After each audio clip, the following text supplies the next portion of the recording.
Welcome back, fight fans. Welcome back. Salute. Salute. Hey, if you're coming into the IBFP, shout out to everybody coming in. And, today we're going to do something a little bit different. We're going to debunk narratives. And, I've gotten a lot of fanboys coming at me on some ignorant stuff. And you know what? We about to debunk it. We about to get absolutely raw. Salute to the UGC boxing channel, my brother.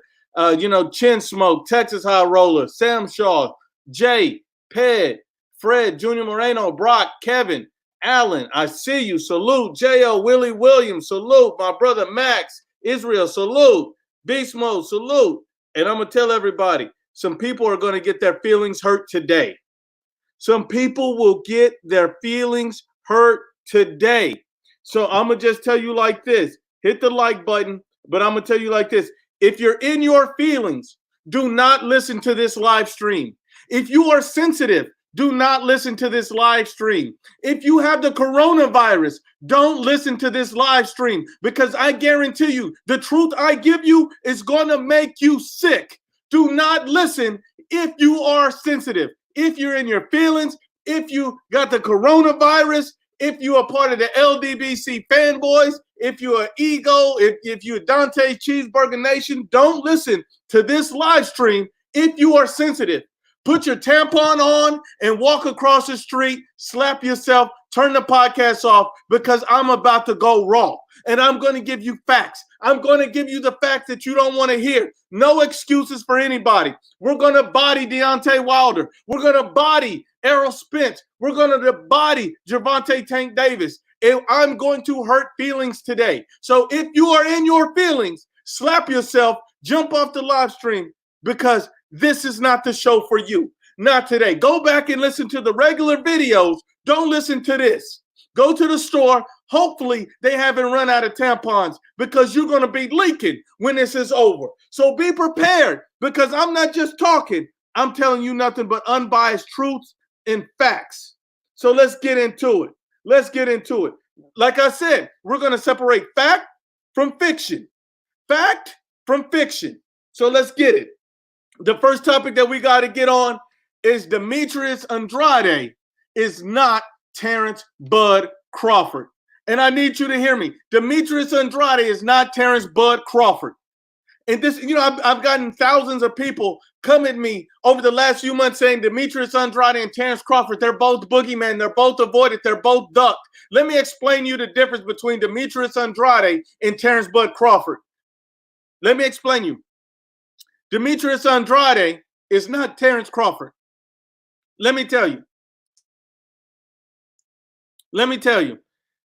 Terence Bud Crawford is the boogeyman of the welterweight division.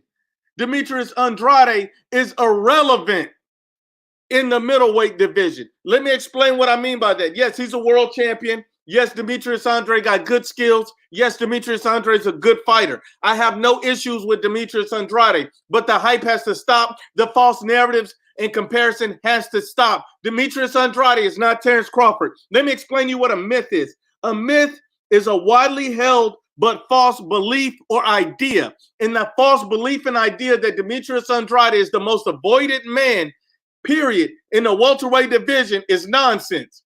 It's nonsense. And I'm finna hurt some feelings today. So if you're in your feelings, put your tampon on now, because it's about to get raw.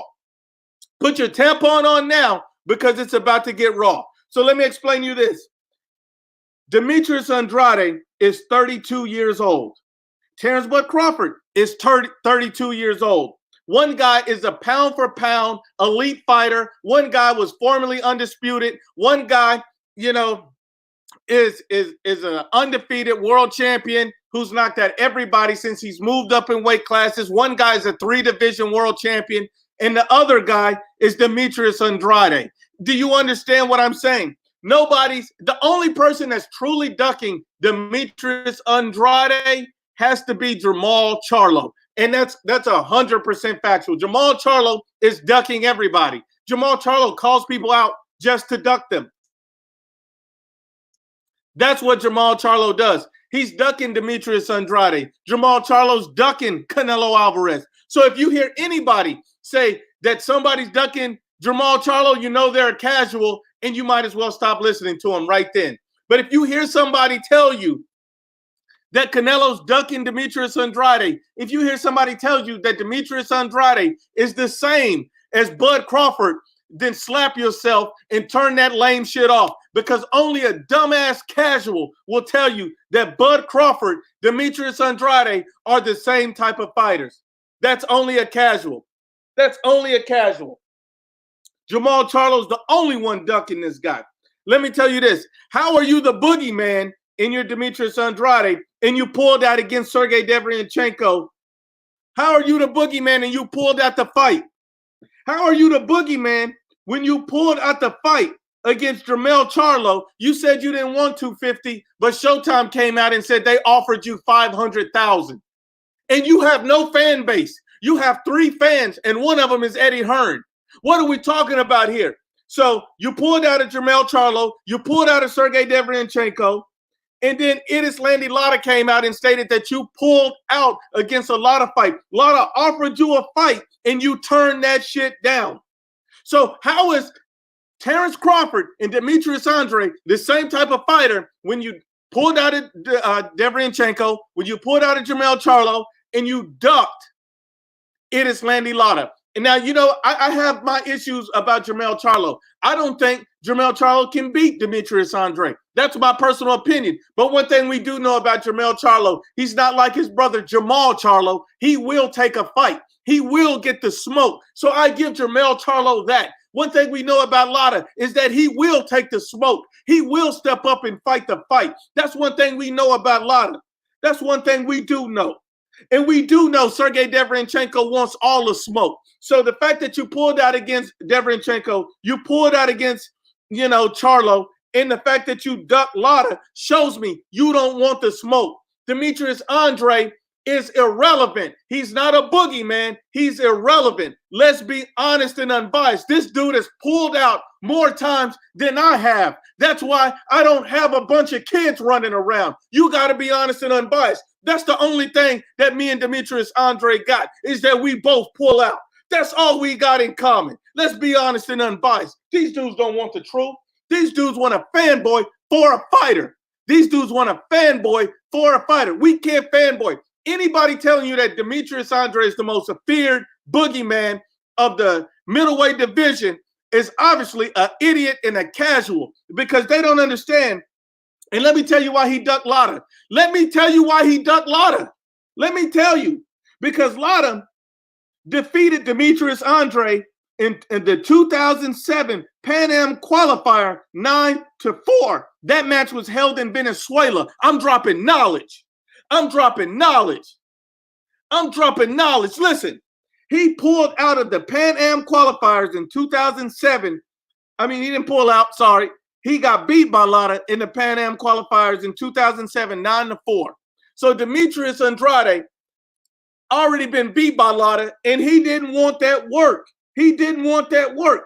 And this is what Demetrius Andrade said when him and Lara went back and forth about the fight. And Demetrius Andrade said he won't engage or try to make the fight entertaining, especially if it's coming into my favor. He's just going to survive and try to run. What the fuck you think Demetrius Andrade going to do if he faces a killer in the welterweight division? What do you think he's going to do? You think he's going to sit there and slug with Canelo, Triple G? You think he's going to slug with those guys? You're going to do exactly what Lara's going to do. But here's the difference. Here's the difference. People said Canelo was scared to face Demetrius Andrade, but yet he fought Lara, the same dude who beat Demetrius Andrade. See, you got to be honest and unbiased. Demetrius Andrade turned down all of that smoke from Idris Landy Lara. Don't tell me this dude is Terence Bud Crawford. Terence Bud Crawford offered Danny Garcia a fight. Terence Bud Crawford told Spence to take his panties off. Let's be honest and unbiased. He wants all of the smoke. Terence Crawford wants all of the smoke. Demetrius Andrade, the only thing he's doing is he's pulling out of fights. He's ducking the real smoke. And here's the worst part. Here's the worst part. He said that Idris Landy Lara would be a last result and he'd rather fight Jack Colclay. Do you know who Jack Colclay is? Jack Colclay was the regular champion while Lada was the super champion. So instead of fighting for a real belt, you wanted to fight Jack Cokley for a nobody belt? For a nobody? And you got the new LDBC coming out here with this bullshit talking about Demetrius Andrade's avoided. Only a fanboy and a dumbass would say that. I'm going to repeat it. Only a fanboy and a dumbass would say that. Tell me this. This is the same Demetrius Andrade who's 32 years old and unproven. How are you 32 years old and unproven? You're 32 years old and unproven because we don't even know how good of a chin this dude got. You were dropped by Vanes Monterosian. You were dropped by Vanes Monterosian. So if you were dropped by Vanes Monterosian, what makes you think that you can go in there and take them counters from Canelo Alvarez? Because if Jack Cokley can hit you, but Canelo can't, so Jack Cokley can hit you, but Canelo Alvarez can't. Let's be honest and unbiased. And let me welcome in the man, the myth, the legend, Cincinnati, Ohio's motherfucking finest, D. Jefferson. What's up? What's up, Newt? What's up, everybody? How y'all doing? I had to make a run right quick, dog. And look, I got to be honest. We smoking Demetrius Andrade worse than you smoking that black right now, D. This boy got to get smoked because I got too many people telling me that this dude is the same as Bud Crawford, and that's an insult to Terence Bud Crawford. How can you dare insult Crawford and say that he's like Demetrius Andrade? Crawford's 32, Demetrius Andrade 32. Crawford's already sitting in the Hall of Fame. Crawford's already been undisputed. Crawford's already proven at the top level. But we don't even know if Demetrius Andrade can take a counterpunch from Canelo. We don't even know if he's ready for the elite. I don't even know if he can beat Danny Jacobs. What are we talking about here? We know that comparison don't make no sense. And here's the worst part. He's not avoided. He's irrelevant. There's a difference between being avoided and being irrelevant. See, you're avoided when nobody wants to fight you. You're irrelevant when your pullout game is stronger than mine. That's how you know you're irrelevant. That's how you know you're irrelevant. D, talk to these clowns. Yeah, man. It makes no sense what they try to do. See, the thing is, they're trying to they want to discredit Bud. They want to discredit Bud Crawford. Demetrius Andrade is in no situation. See, Bud is trying to get all of that smoke. Demetrius Andrade not trying to get no smoke. He trying to chase Canelo. That's all he trying to do. He just want to chase Canelo down. He could go fight. He could go make other fights, man. These guys can do it. Bud trying to get all that smoke. Bud trying to beat all of them. And I believe Bud will move up and compete at 154 too. He just want these cowards to step up now. It's not even an honest comparison. Forget about a fair comparison. It's not even an honest comparison because it's nothing like these two. The dominance in the ring, nothing. Demetrius Andrade stays on his bicycle. Bud comes for you. He comes for the kill. He's like Michael Jordan was on the court. He comes for the kill. So, it's just fanboys, man, trying to discredit Bud Crawford. That's really what it is. And here's another thing. How are you avoided, D, and you didn't turn down Sergey Deverenchenko, you didn't pull out a Jamal Charlo, and then you turned down Estrada Lada for a fight on ESPN?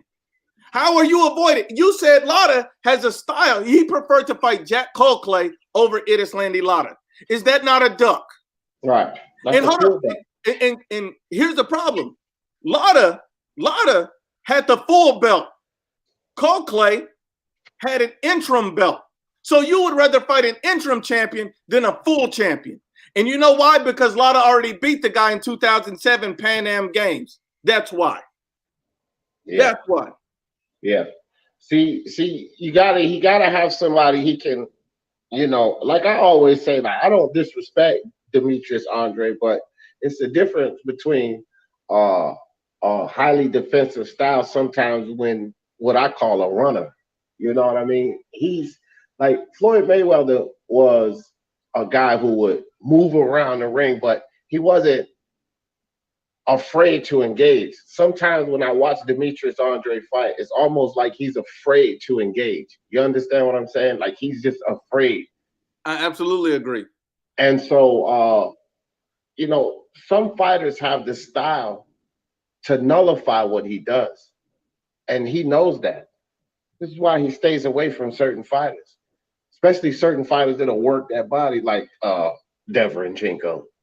Exactly. And Deverenchenko's a nightmare for Demetrius Andrade. This is Demetrius Andrade that was dropped by Vanes Monterosian. This is Demetrius Andrade that went life and death with Jack Colclay. So imagine what a guy like Deverenchenko, if Colclay can hit you, but Sergey Deverenchenko can't, and Sergey Deverenchenko just destroyed Jack Colclay. Let's be honest and unbiased. We understand. And Floyd is not, people like to say that Floyd's a runner.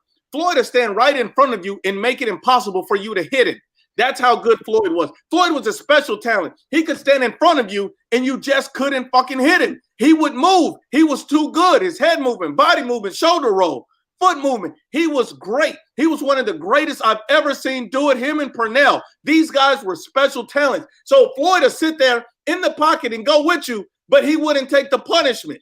That's the difference. Demetrius Andrade has to use his feet to survive the fight against a guy at that level. We got to understand there's levels to this. Demetrius Andrade is not avoided. He's irrelevant. And that's why who would you rather fight if you're a top guy right now? Are you looking for a Demetrius Andrade fight, a guy who's pulled out of every opportunity he's had?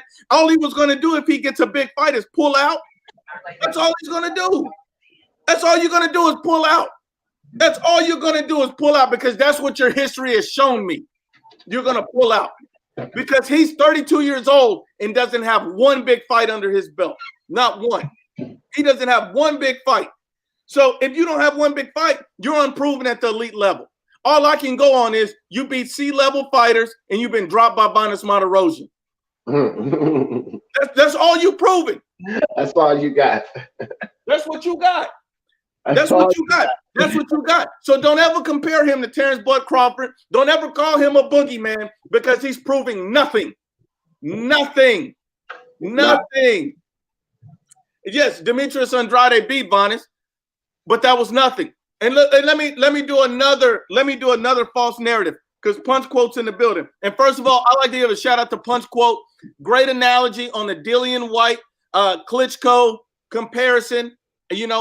I got that from you, Punch Quote. Shout out, salute to you. But other than that, Punch Quote, you're an absolute idiot. And let me explain to you why. So I give you your credit for your comment, but I'm going to tell you why you're a dummy, Punch Quote. And if you want to click that link and get this smoke, I guarantee you, D'll flame you worse than he did that Black. But I'm going to tell you this. How did Canelo have undisputed when he started negotiating with Demetrius Andrade after the Sergey Deverenchenko mandatory fell through? You can't be this stupid.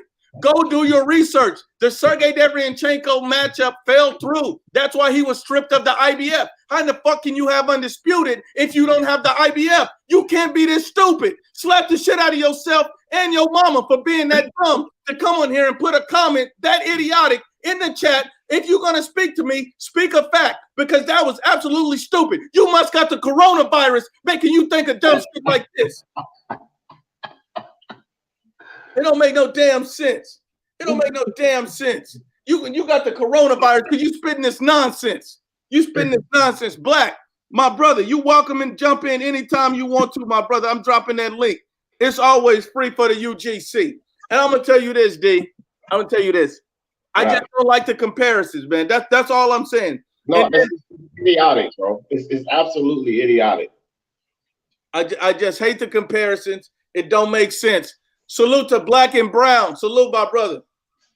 Hey, Nuke. Hey, Nuke, man. I just want to tell you, brother, thank you for letting me on this show. D Jeff, salute.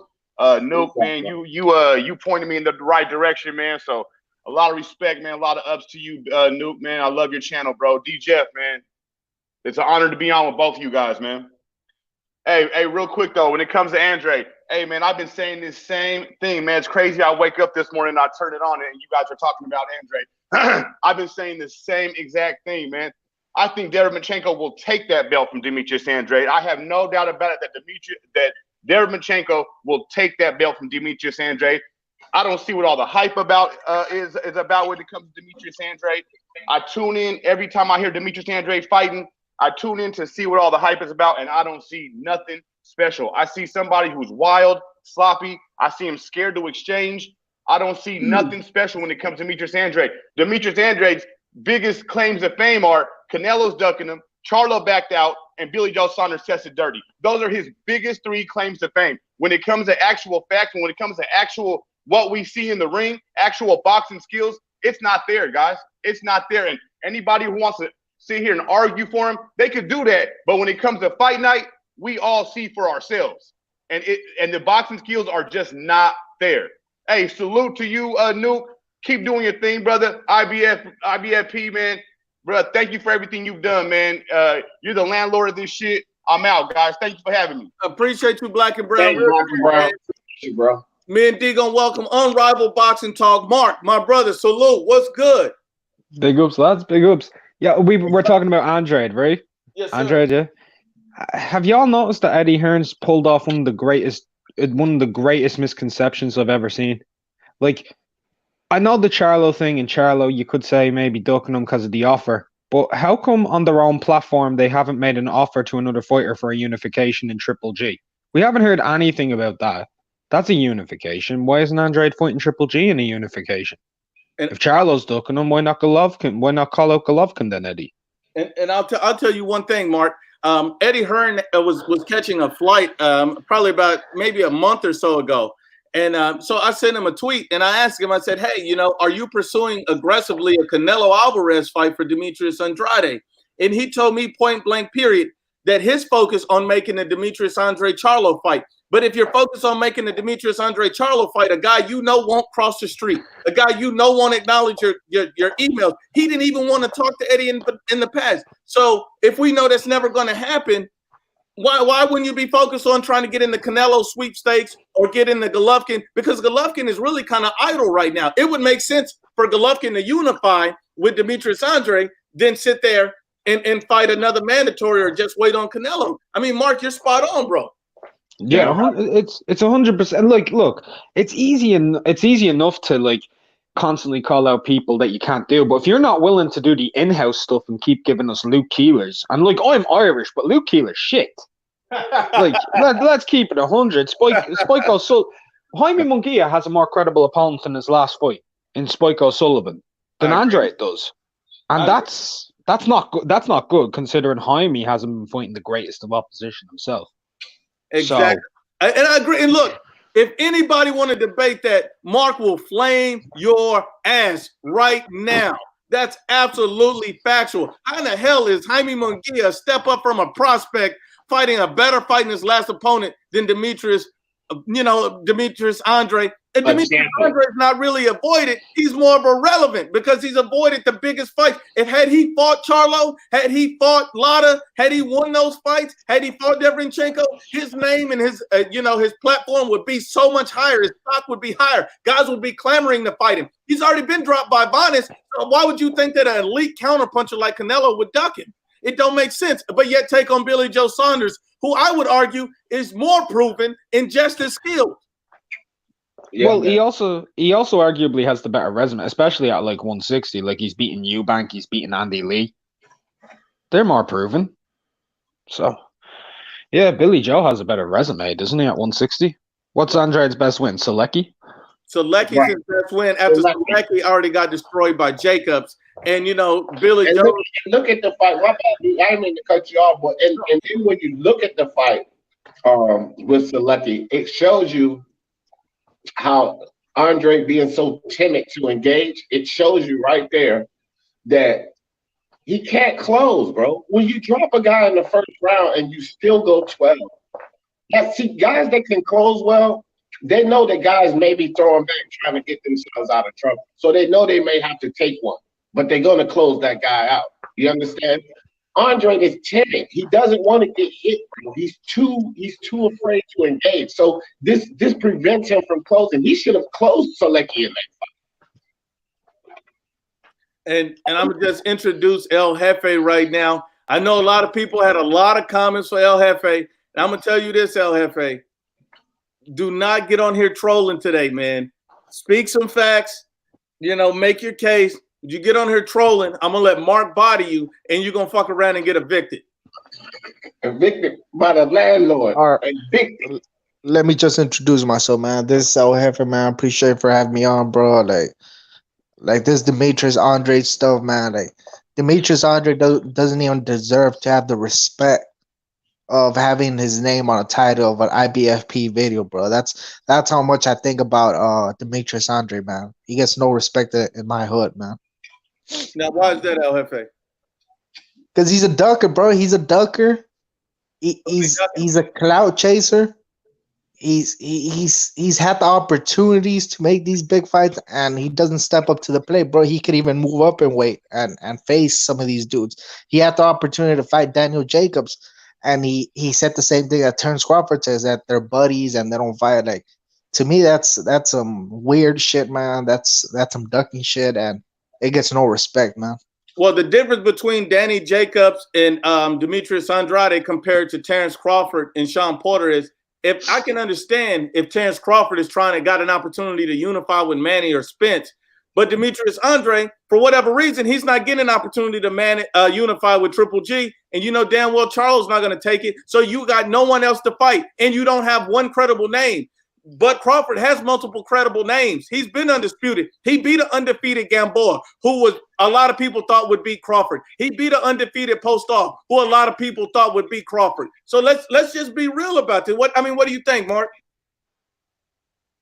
I don't really know about that. I think it's like, if you look at Crawford, what would he have to do? Move up, El Jefe? Is that what you want Crawford to do? If he moves up to 154, all the belts are with the PBC. He'll be in the exact same situation. No, I'm not even speaking about Crawford, man.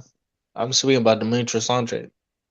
I thought you compared Andrade to Crawford. No, somebody else made that comparison, and we were debunking the comparison. I don't even want to talk about Bud. Like Bud to me is like the coronavirus. What's wrong with Bud Crawford?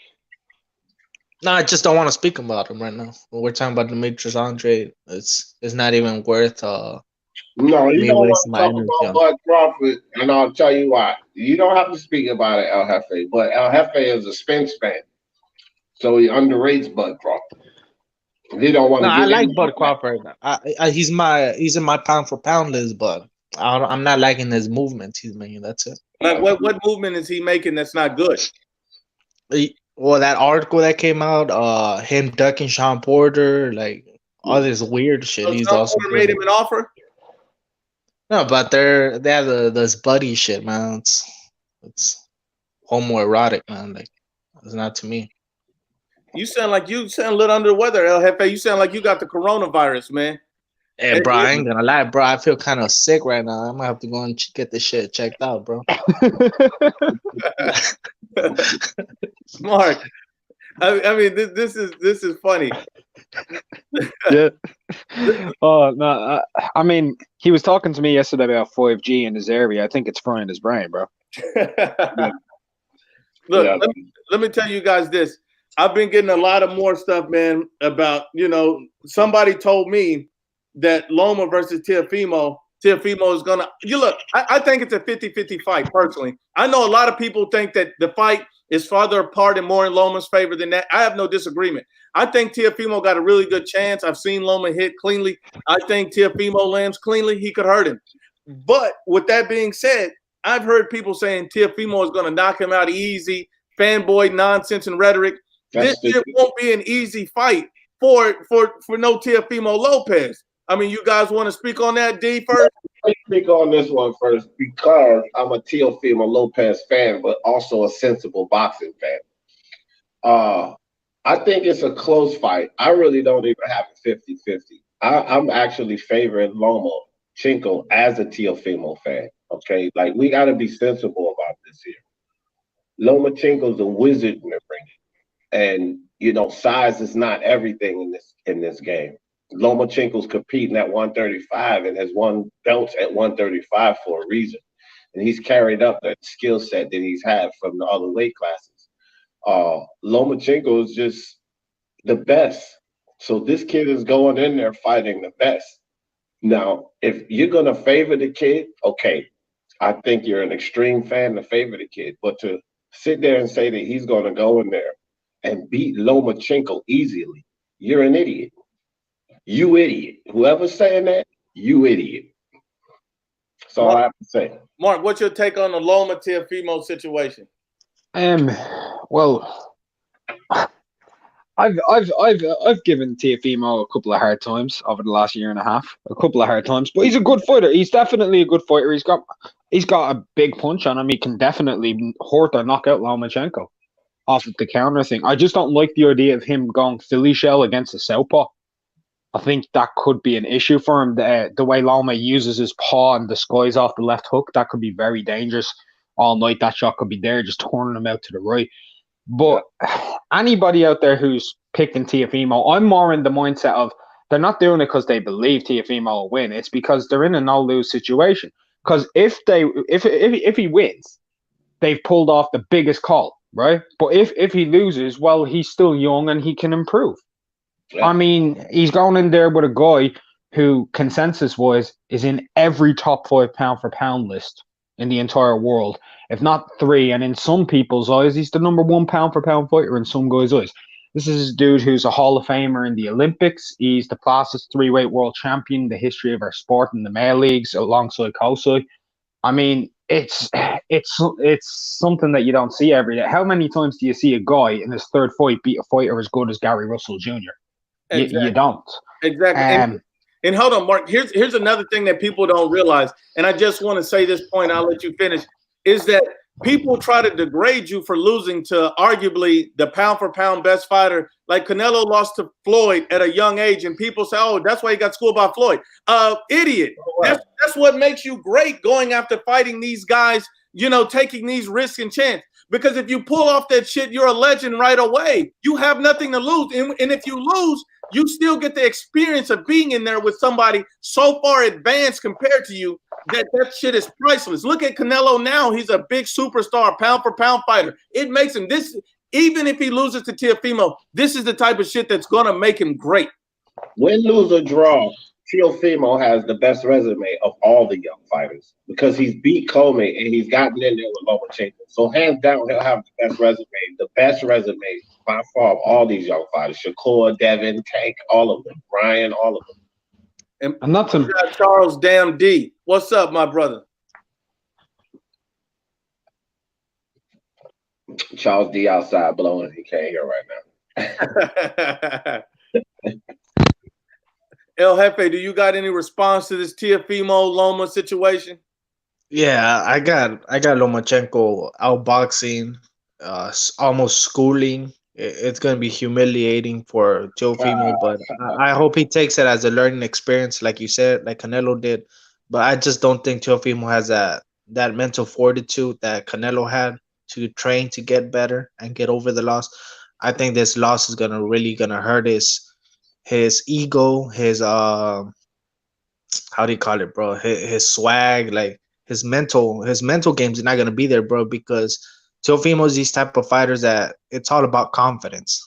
But once you take the confidence away of this fighter, bro, like most times they're just a shock of themselves, man.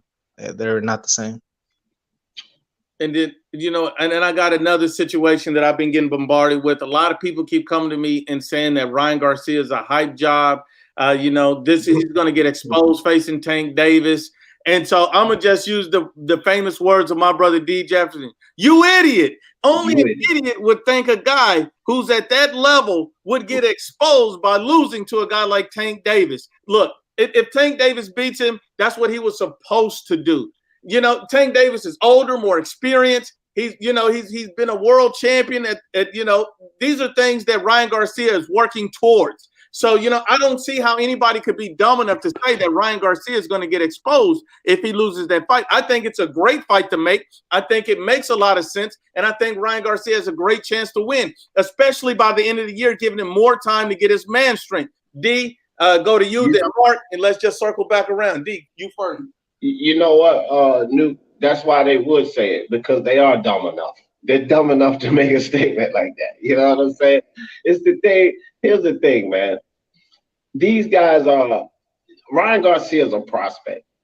We have to understand this. Tank ain't no prospect. He's taken the career as a prospect. But so what? He's won a title. He's won multiple titles in different divisions. So he's no prospect. Ryan Garcia is a prospect. When a prospect loses to a champion, there's no exposed. There's nothing to say about Ryan Garcia. you idiots. So, I mean, these narratives are just stupid, man. But I think that this prospect actually has a very good chance. I favor this prospect in beating the champion because Tank is the one who has to prove. This is why this fight's so interesting. Tank, he has to prove just like a prospect has to prove because he's not proving anything to me. And not only that, Tank is very undisciplined when it comes to the sport of boxing with his weight issues and then him trying to fight his baby mama on pay-per-view. Those are issues for him. But, I mean, Mark, what do you think about that situation? I think, like, if people are saying that Tank destroys Ryan Garcia, like, I mean, okay.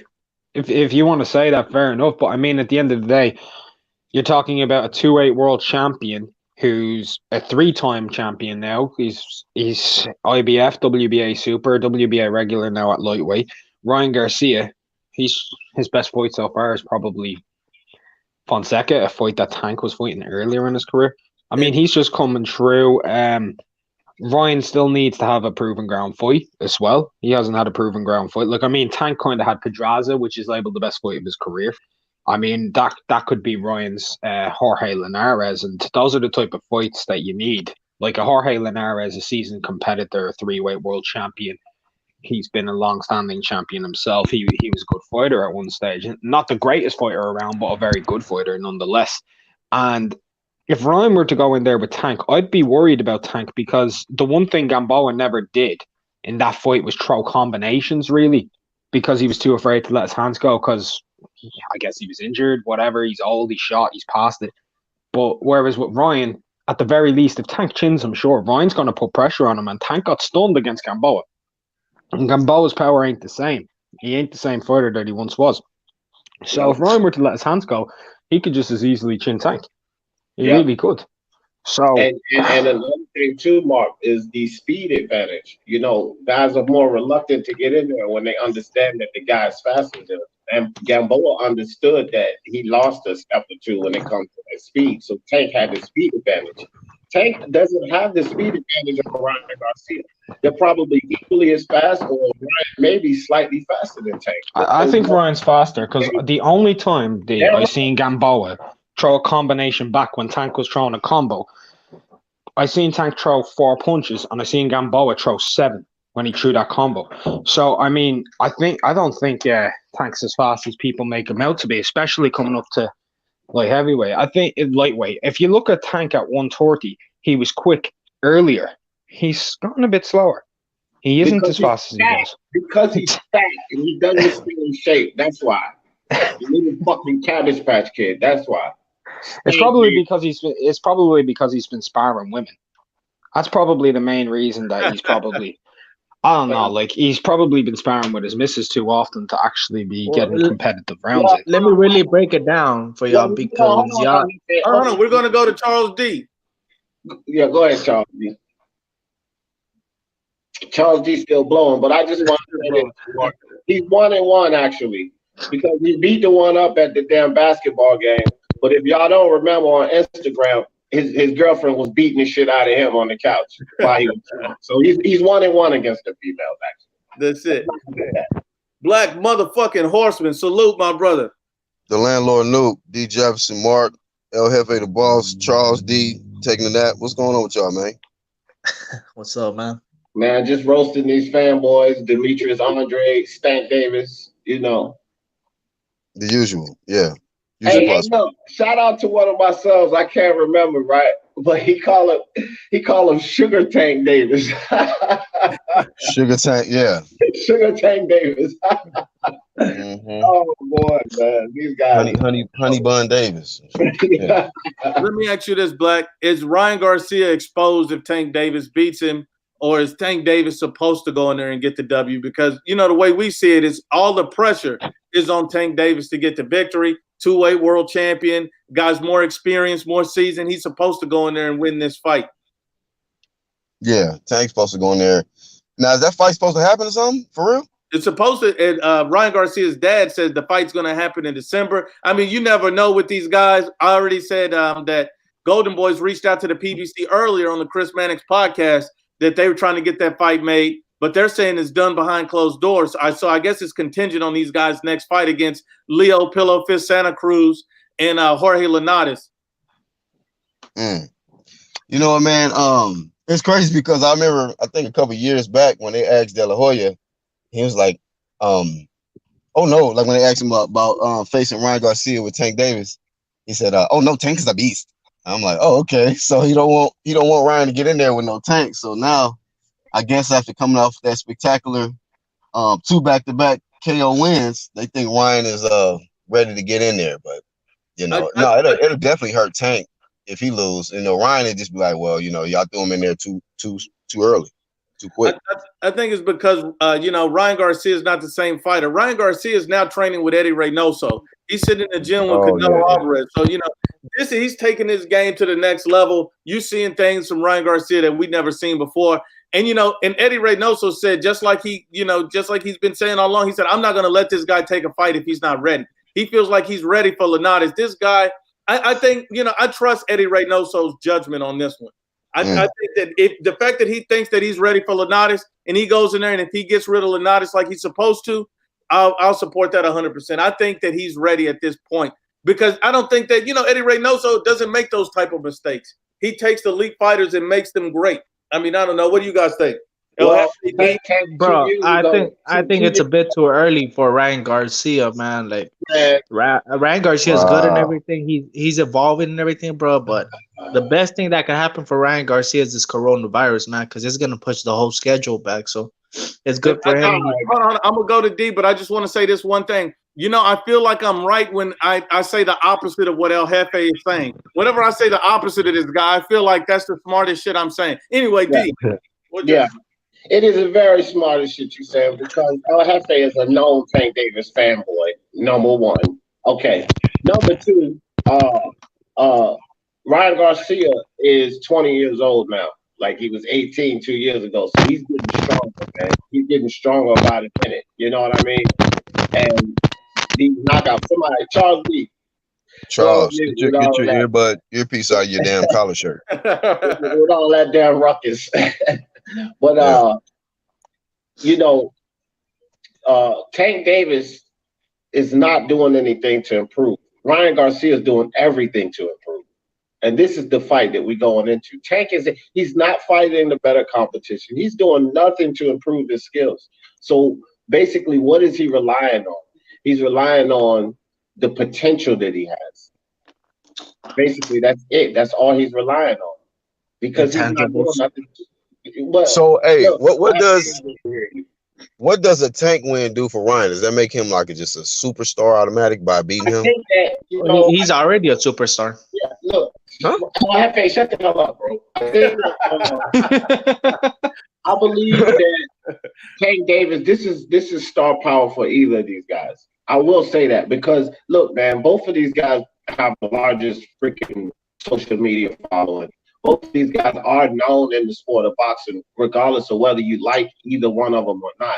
And they're two, young, high-caliber fighters. So even with all the bullshit hype and everything around Tank, if he beats a guy like Ryan Garcia with all the hype around him as well, then it's going to propel him. It's definitely going to propel him. If Ryan Garcia should be able to pull this out, which I think he will, it's just going to drive him through the roof, bro.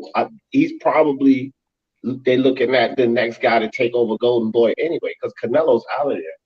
And so Ryan Garcia, Virgil Ortiz, this would propel him in the eyes of the casual fans too, because that'll be a big ass Instagram, Twitter. It's Instagram versus Twitter against these two guys. I want to say real quick though, Nuke, to comment on that Teofimo versus Lomachenko fight.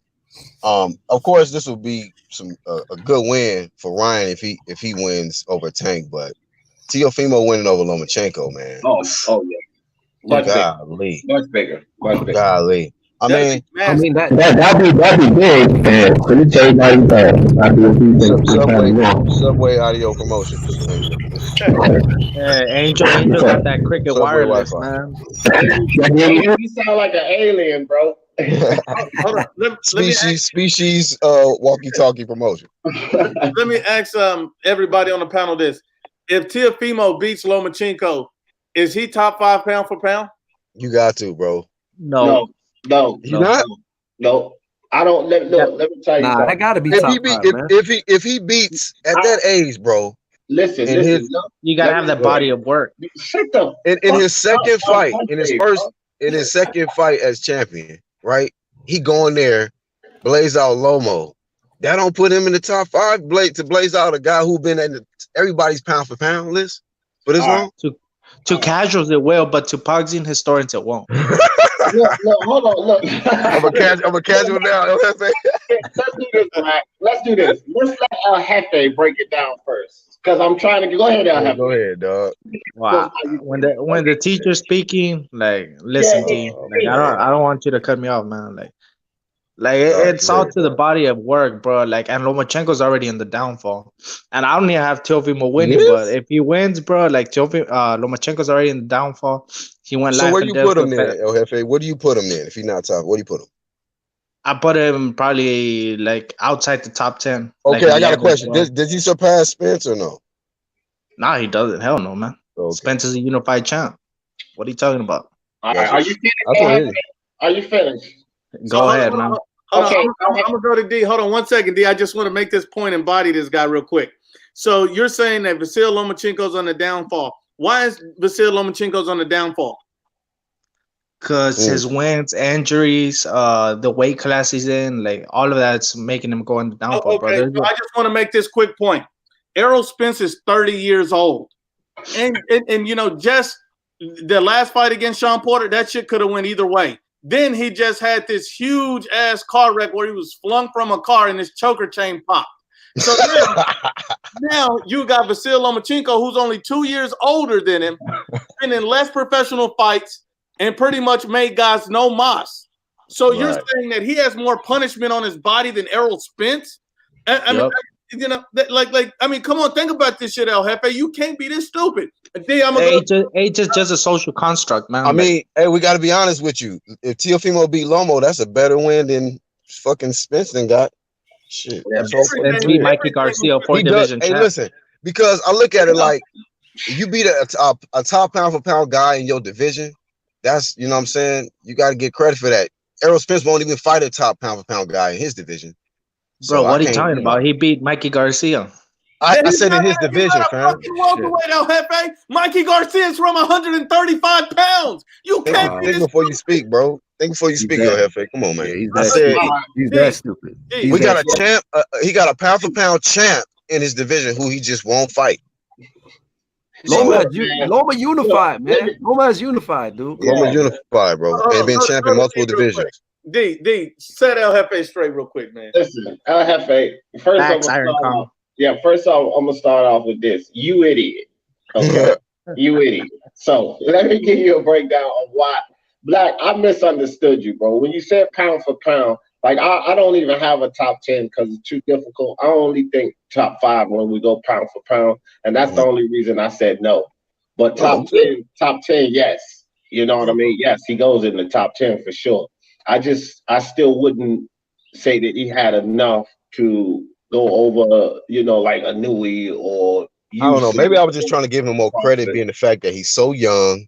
Right. He just got the belt, and then you about to unify in your second fight as champ, bro. You about to go from winning the strap to unifying, and if you beat this top pound for pound dude, like that got to count for something. It do. And Teofimo's already a world champion, so it's not like he got his first belt from this fight. So he's already a world champion, and then he becomes basically undisputed, depending on. I mean, I don't know how that franchise shit works. So I mean. He's basically there. Yeah, literally, no. What you saying, Nuke, that's true. Like, that would be literally undisputed if you beat Lomo because nobody took the WBC belt off him except for Mauricio with this franchise stuff. I would assume he should be pound for pound top 5. I would assume I'm saying. So right there, Nuke. So undisputed don't put you in top 5, top pound? Boom. Top 5 pound for pound? Boom. I wouldn't argue with someone having him at number 5, right? But what about Estrada, right? Like, shouldn't he take that number 5 spot? Who? Estrada. Oh, so you have him on the pound for pound, just at not in the top 5. Like, you know what I mean? Not in the top 5. Because when Black said it, when like he was thinking like top 10 pound for pound. When somebody says pound for pound to me, I just immediately go to the top 5. But I would definitely put him in the top 10. Like, 6 or 7 even. You know what I mean? Some people have Loma for 1, bro. Some people have him at 1, 2, or 3. So he don't. Right. I mean, you could say, yeah, Estrada has better scalps. You know what I mean? That's why he's higher. It would be higher, but does he have better wins? Like a big name on his resume to where it's just like, yo, that win right there. Yeah, So I mean, bro. he could go 5. He could go number 5. He could go number. Like y'all. I was listening to y'all earlier. Y'all was talking about how this guy is, Lomachenko is and you said it, man. You a Teofimo fan, D. You talking about like you giving the edge to Lomo. That's how good he is. Yeah, I mean, look how he made it look easy against Gary Russell, man. Like nobody ever did that, man. Come on, dude. I mean, you gotta give Lomachenko been like Luke said, he been no mossing dudes. And if Teofimo can come in there as young as he is and solve the matrix. Yeah. Bro, but are we gonna forget that Lomachenko lost to Salido, man? We're gonna forget about that, bro. Losses don't define nobody, bro. Stop with that, Just silence, listen and learn. Just be quiet, right quick. But I agree, y'all. Y'all changed my mind. I would put him at 5. Like I would give him number 5. But because a weak mind is easy to sway. Dude, I just feel like, man, when you got a top guy like that, like if somebody was to come and knock off Bud Crawford, I gotta give him credit, man. Come on now. Hold on 1 second, Black. Listen, have faith. Don't be an idiot, okay? Don't sit up here and be a complete idiot. That's like saying don't breathe. Discussion amongst 4 guys. I'm having a discussion with 4 other guys that know boxing very well. The reason I said 4 and there's 6 on here because 1 appears to not know shit about boxing. So sit back and learn, okay? Bro. And Angel, listen, you gotta listen and learn. Them Black and Milds are getting to your head, man. Shut up. When Black Angel, Mark, IBFP, when guys like that are talking and you listen, then they can make sense. It's not swaying an easy mind. This is not an easy mind to sway. These guys make sense. You don't make any sense, you idiot. So sit back and listen. Okay, if I don't know about boxing. El Jefe, 1 second. Is Errol Spence on your pound for pound list? And if he is, where is he? Is he top 5? Bro, he's top 5. I could tell you my top 5 right now. I have Canelo. I have a Terence Crawford. I have Josh Taylor, Spence, and Inoue. Those are my top 5, man. In no order. You fucking moron. Bro, Canelo, Josh Taylor, Errol Spence, Inoue, and Terence Crawford. Number 5, huh? Yeah, number 5. Okay. The fact that you have Spence up there just tells me everything right there. Angel Santos, come on, man! Like, put some respect on my name, bro. I'm asking you this, El Jefe. I'm asking you this. I can't put respect on your name because you don't put respect on your name. You sound like how you sound, family. El Jefe, if Danny Garcia beats Errol Spence, is he top 5 pound for pound? No. He said, wait. What? See, you make no sense. Let me tell you why. So you have Spence at top 5, your top 5 pound for pound, right? And you're sitting here saying a guy with a better resume than Spence. He does have a better resume than Spence. If he beats Spence, he doesn't get into the top pound 5. Because if he beats Spence with a better resume already, then he'll have Spence underneath that. And he's not into the top 5, but you have Spence sitting there now. This is how much sense you make. And you're bro, because boxing is science, bro. It's not as easy as it looks, man. You gotta break it down. El Jefe, let me talk to the guy that took you to the morgue. Mark. Bro, I bodied Mark yesterday, man. What are you talking about? We gotta give Mark his opportunity to respond. Mark, the rematch. It's Teofimo pound for pound if he beats Lomachenko, and you can respond to that dumb shit El Jefe said. Yeah, pound for pound, I'd put him in the top 10 to be honest. If he beats Loma, I don't know where he'd go exactly at 5, 4, 6, 8, 9. Like I'd probably put him ahead of Arthur Beterbiev, and I'll tell you why. Beterbiev has one top victory in his career, and that was Vojtic. But Vojtic wasn't a pound for pounder; he was a lineal champion. That was for a unification 1 belt holder. Whereas with Lomachenko, he's been lineal before. He's been a Ring Magazine champion. He's unified in this division. He did hold 3 of the 4 belts until the franchise stuff. El Jefe mentioned that Spence is a unified champion. That's why Teofimo can't go ahead of him. But if Teofimo were to beat Teofimo would Lomachenko, be unified though if he beats Loma. He'd be a unified champion with 3 belts, which is more. Also, if you look at Errol Spence, his highest rated opponents at welterweight was Kell Brook when he fought him, who was ranked number 3 at the time, and Sean Porter, who was ranked number 4 at the time. Whereas if Teofimo beats Lomachenko, he'd be beating the number 1 at lightweight, and he's already beat the dude who was ranked number 2. So he'd have better victory. So he'd have to, based off of a criteria, go ahead of Errol Spence. It's just an actual But you just said you put him in the top 10, so does he get in your top 5? I wouldn't say so, because there are other fighters out there who've had more achievements overall, like Crawford, like a new A3-weight world champions, unified themselves. Canelo, 4-weight world champion, been unified himself. Kazuto Ioka, 4-weight world champion, been unified. Gallo Estrada, like there's a few, but I'd probably have him somewhere in the between 10 and 6. But I'd need to, because you don't just know if someone just goes in, because I do have it off of a criteria and a scoring sheet, but he would move into the top 10 area because he'd have to go ahead of Beterbiev, who's number 9 on my list. So he'd have to go ahead of Beterbiev. I kind of look at the situation. My only debate, like that's why I said Estrada. I agree with you on Estrada, Mark. But outside of that, I can agree with their arguments. I mean, it's a strong argument. See, the pound for pound list is so subjective, and which is why everyone has their own. I would respect the argument of him being at number 5. I would also respect the argument of Estrada, and that's why I mentioned him as well. So. Yeah, I mean, it's a good list either way. Like, if you put him there for beating Lomachenko, like, you really, it's hard to debate someone else's list anyway because it's their list. Everybody has their own list. But I could agree with him being 5. I could agree with him being 6 behind Estrada. The guys that's, 1 through 4 already, they of course would remain. You know what I mean?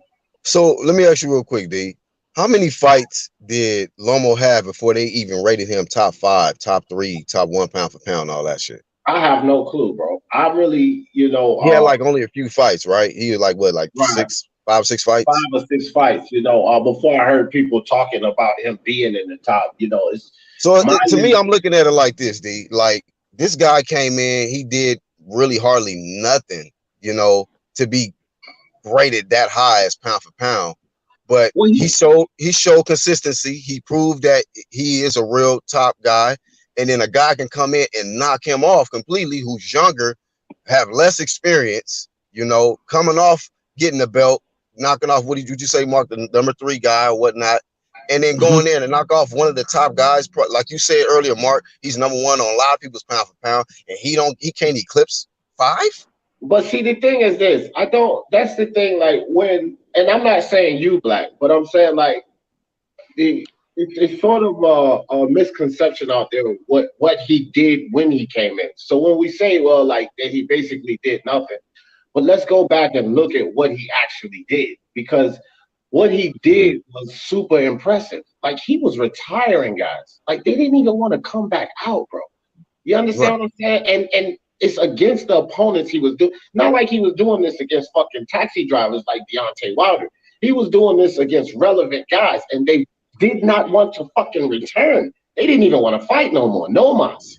Right. And so when you come in there that impressively, transitioning from the amateurs to the pros that impressively, this is why he got the accolades he got, in my opinion. Nah, I don't think so. I think it was already.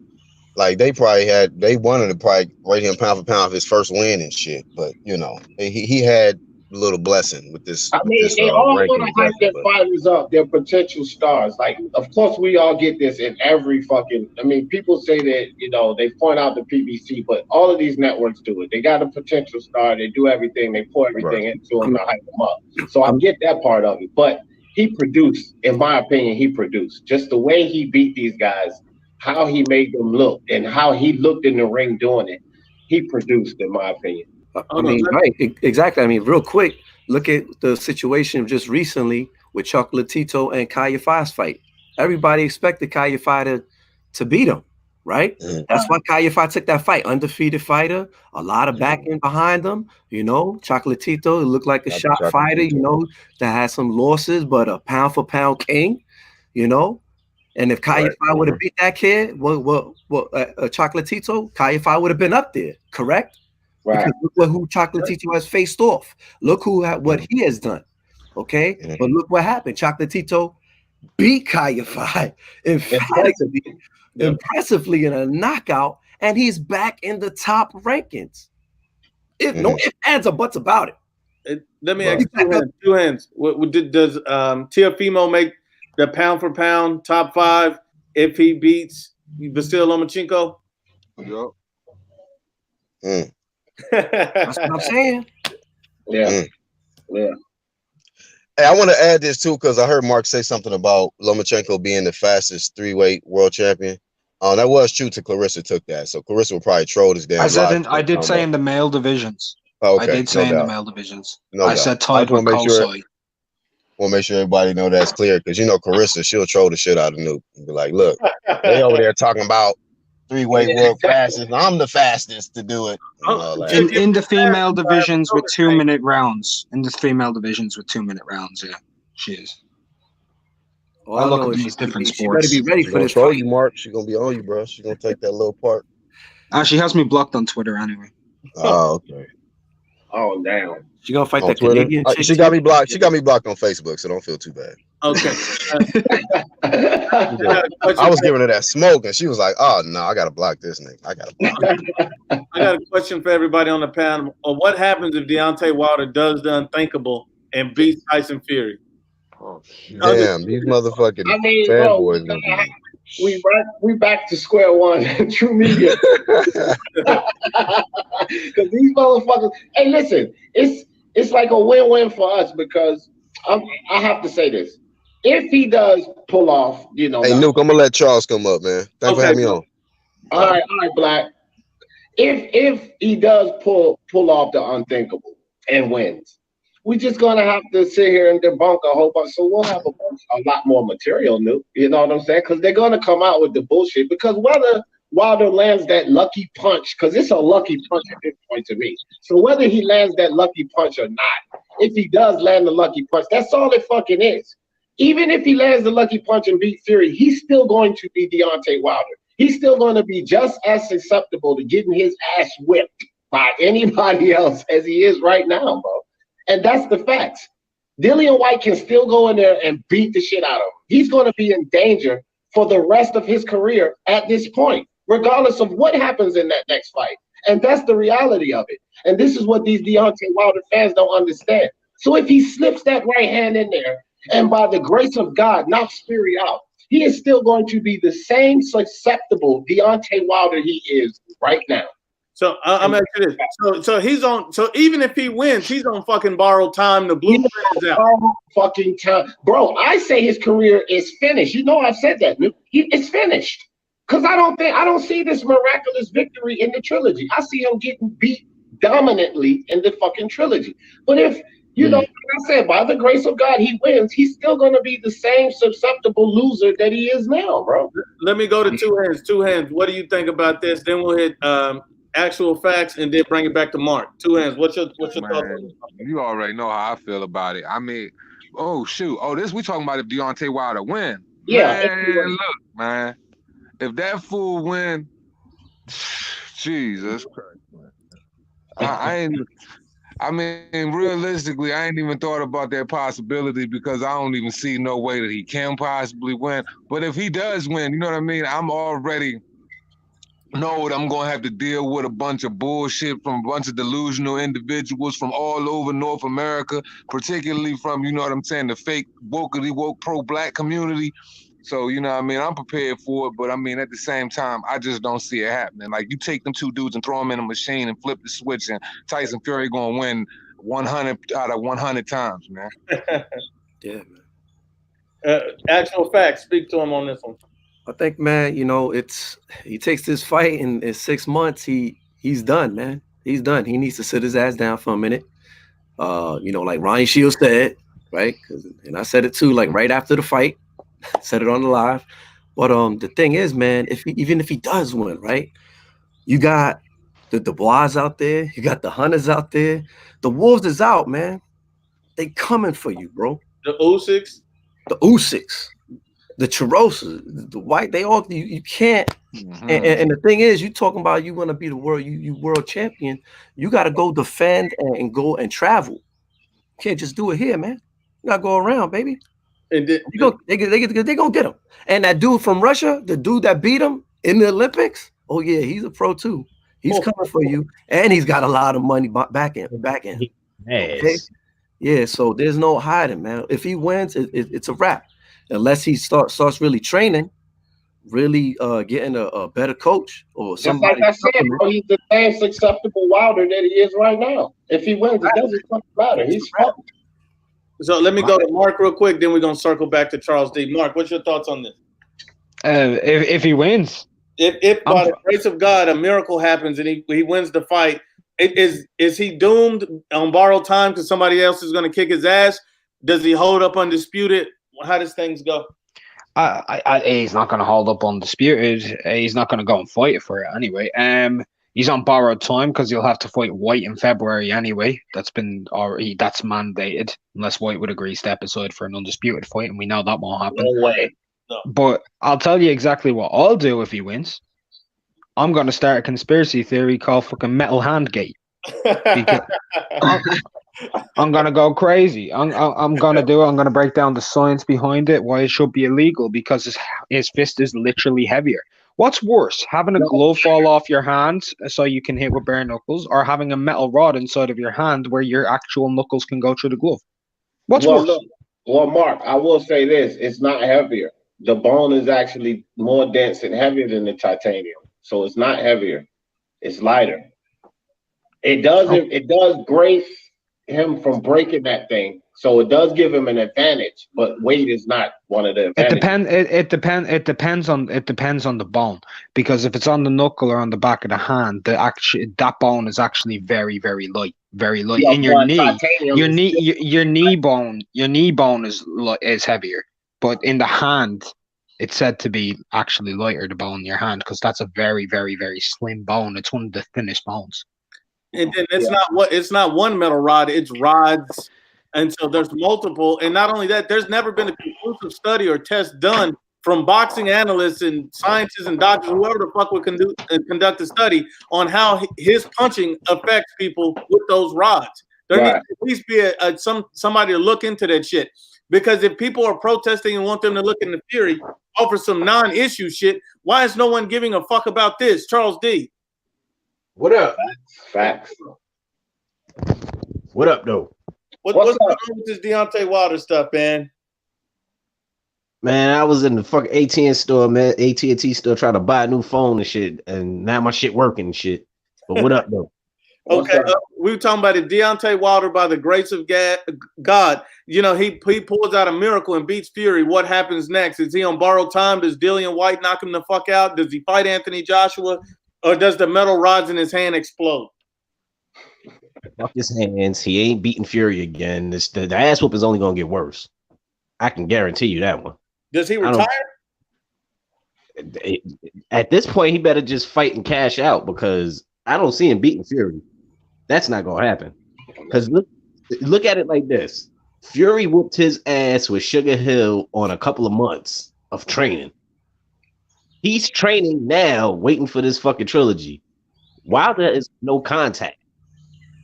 He can't do shit. So he better hope to God that he could push that date back, because if he fights in July, he getting his ass beat worse. So his best chance is to try to fight late in the year, not in July, because if he has to fight in July, he's absolutely fucked. So September, October, November, he's trying to get December. Or next January. I wouldn't push it back that far, but July he's not going to be ready. Because look, son, they put him on 6 weeks. The fight was only two and a half weeks ago. He still got that fight he'll be taking contact in like June. And what the fuck is he going to learn in that time? That's true. And you think Fury's not going to adjust? Fury going to mind fuck the shit out of him. He boxed in the first time. He walked him down the second time. Wilder don't know what the fuck he walking in for the third time. You don't know what the fuck Fury gonna do. They can fight in Halloween. And getting 6 more months with Sugar in them. 6 more months with them. And that's 6 more months of him with the crunk shit. So he gonna fuck around and he gonna have Wilder all over the fucking place. They could fight on Halloween so he could be wearing a crazy outfit and shit. Well, I don't want to hear none of that bullshit. This nigga better come to the ring with a fucking pair of trunks and some fucking shorts, and niggas better push him in a wheelchair so he can't say shit about his legs. I don't want to hear a goddamn thing. Look, the best course of action he should take is he fucking let Fury and AJ do their thing. You sit your ass down for a year and a half, maybe take 2 tune-ups and hope and pray that one of them, a winner of those, gives you a rematch, and then you get your ass bust again at that time for even more money, and that's it. You done. Well, I don't know multiple ass whoopings. I don't know about the ass whoop part, because I mean, you're giving him some time, so he might pick something up. I don't know what the fuck he gonna pick up, but he'll pick something up. But shit, take that step aside, Brad. Let these motherfuckers unify. Let them get that out the way. Well, he's already making mistakes, because you think about it like this: he's not firing his trainer. He's not looking at anybody that can teach him anything different. And in the world where we got coronavirus, we need a hero like Deontay Wilder, but the suit was too heavy. So since the suit's too heavy and he can't come up and save anybody, he's going to get knocked the fuck out by Tyson Fury again in the trilogy. But if he survives and wins that fight some kind of way, he's going to need to push that date all the way the fuck back. Two hands, does he need to push the date back to have a chance to beat Fury? Or you don't think there's anything you don't even think he got a puncher's chance? Two hands? Man, he don't have a puncher's chance with a snowball's chance of hell of beating Tyson Fury, man. You could push that fight back for the next 4 years, man, and Deontay Wilder still wouldn't have a chance in beating Tyson Fury, man. I promise you that. There ain't no way in hell he can beat him, man. That dude got, like I said, man, he got so many holes in his game, man. Like, he would have to work the next 10 years on his defense. It's a wrap, man. He might as well hang it up. You know what they should do? Tell Wilder to go ahead and wear his same suit that he wore. Don't worry about the suit. Just get a Segway and trolley yourself down to the ring. That would be a hell of an entrance, though, to be fair, if he came out on a Segway. I think that'd be sick. Or a hoverboard or some shit. That way he won't complain about his legs being shot. He can ride down to the ring. I would laugh, and if he still get beaten, his legs ain't it. Look, his chance of beating him, and I've been saying this for a while, is to windmill. That's it. Just go back to windmill. Go back to what you're best at. Don't try and box. You can't box. Like, Fury knows your range. He knows your distance. He knows your foot positioning. He knows your stance. You don't know his.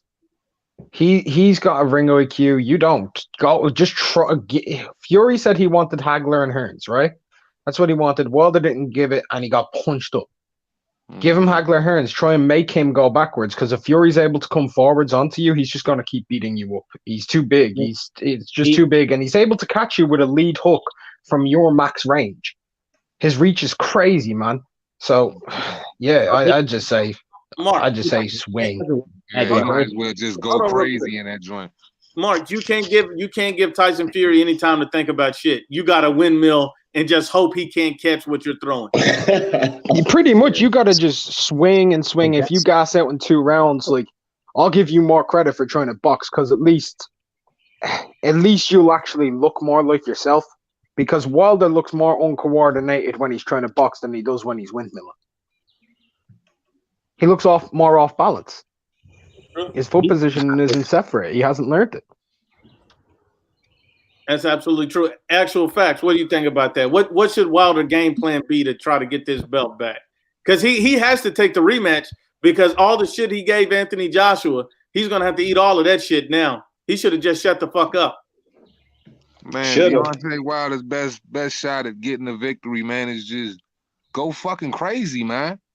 Just start just flinging them joints from anywhere, dog. Like, from all of the most weird angles, bro. I don't care if it's coming from the ground, off the top rope, You know what I'm saying? Like rub some fucking forearms up in his throat. You know what I mean? Start looking for a couple. Look for a couple. You know what I mean? Thigh pokes with the knee. You know what I'm saying? A couple old Evander Holyfield moves. Slide a couple elbows in there with a couple headbutts. You know what I mean? You got to get extra greasy with it, man. Like throw a little cayenne pepper on the top of the glove and some shit like that. Like you got to do some listing shit, man. Put some ointment on that glove and try and blind the dudes. Do everything you can. Look, if you get away with it, you get away with it. Go for every illegal tactic. Punch the dude in the nuts. I don't care. Right. I really don't care. Go for everything you can. You got to do like the little juke move, double step here, stutter step there. You know, jump around and shit, man. You got to, you know, he did that shit before with what's the name with Stavern and shit. So he need to do shit like that because Tyson, he's not gonna be able to react to that kind of shit. If he does that with Tyson, Tyson's just gonna check him, bro. Tyson's clever. He's just gonna check hook him. Yeah, like he can't do that. He can't do that with Tyson. The only thing he can do with Tyson is not let Fury think and just go for the gusto. Yeah, ask him to do that extra greasy shit. He can't fight on the inside, nigga. Yeah. And plus, you got to think about the fact Wilder has no technique on his punches. All of those fucking windmill slaps he throw, they're ineffective. The only punch that he has that's really effective is that straight right. All the rest of that shit he throws, Fury will slip all of that shit and catch his dumb ass again. Well, so he has no technique. He better just marinate his shoulders in icy hot and Ben Gay for like the next 3 months. Just trying to burn his ass up while he holding him. I don't know what to tell his ass. Punch Quote says, people are getting off topic. What happens if this fool catches Fury? Does his division go on lockdown again? Yes. Bruh. Like, I can't answer. That question ain't realistic, man. All of that puncher's luck shit, man, that's not realistic in high-level boxing, man. It's not going to happen. He's going to get his ass whooped faster than he did the second time. That's just going to happen. Yo, the funny thing is, all Wilder has is that right hand. And Fury didn't showboat. Fury ain't do no bullshit he did in the first fight. That nigga came in and I didn't even believe that ass whooping was coming. Keep it a buck. Keep it a buck. I was watching the fight and I'm like, you gotta be fucking kidding me. He beat him like he stole his bike or some shit, man. I picked Wilder and I'm looking at the fight like, this nigga, what the fuck? Third round, I'm like, this nigga had I swallowed some shit face in the third round. I'm like, oh, this nigga lost. Who'd I pick though, Charles? Shut up. Everybody know who I picked. I picked him a long time ago. I picked him a long time ago too, dude. Oh, yeah. How about this, Santos? Who picked the nightmare to beat Kalnaki's ass? Uh-oh. Yeah, you got that one. You got me on that one too, Charles. You got everybody on that one, man. That dude was 16-1.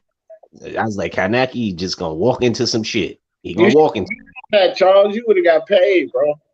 I did. I bet on that nigga. I made $100 on that shit. He was a 25. I think Adam Kalnaki might see like boxing gloves like hamburgers or something when he in the ring, because he just was eating them joints, just walking through them joints. You damn sure was eating them shit. I made good. That's a piss. I made like 2,500 for that shit. I put like 50 down. He was what? No, I put 100 down. He was a 25-1 underdog. I was like, he gonna whoop Kanaki ass. That's what's up, bro.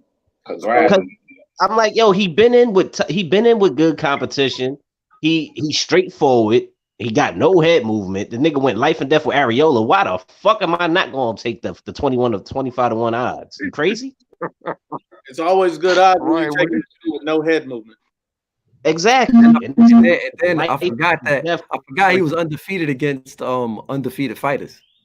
And he's undefeated against undefeated fighters. That's why I said that when they were talking about the Ruiz versus Kalnaki fight, that's why I said Ruiz would dominate Kalnaki, because he doesn't get off center line, bro. And Ruiz's chin is better than his, and he hits harder than him, I believe. So I believe Ruiz. He's faster than him too. Yeah, and definitely faster than him. So he outweighs him. Beat the shit out of Adam Kalnaki. Does Ruiz come back and become a top 3 player in the division now? No, because Ruiz can't get the damn chalupas and Twinkies out of his mouth, so he's not going to be able to do that. No.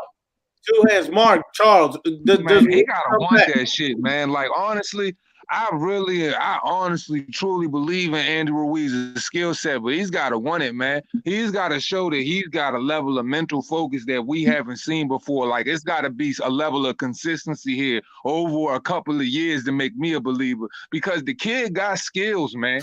If he take the game seriously, he can be a force to reckon with in the heavyweight division. We all know the heavyweight division, anything is possible, and he got hands. So I just don't see it.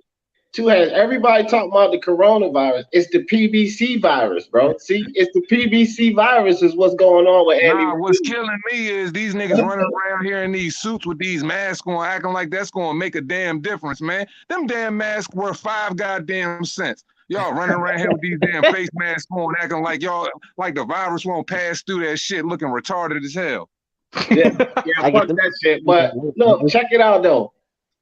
Andy Ruiz, he might not hang out with the Bronas and the Tank Davises, but it's the same story, bro. It's the same story. The dude has talent, noticeable talent, but the discipline is not there. The discipline, he lacks the discipline. And that's why I said it's the PBC virus, bro, because you got all of these guys, even Spence, and I'm a Spence fan, but even Spence, bro, like the in-between fight habits, no discipline.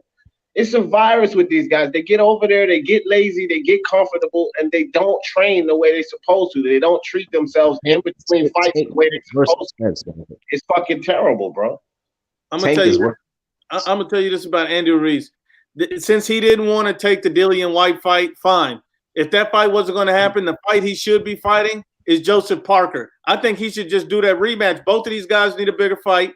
The first fight was close. A lot of people felt like it was a robbery. You should rematch him here in the U.S. Joseph Parker is desperate for a big fight. That would make all the sense in the world. If Ruiz come back, beat Joseph Parker, that'd be a huge, big deal that, oh, yeah, he righted that wrong. That makes a lot of sense. Am I way off on this? What do you think?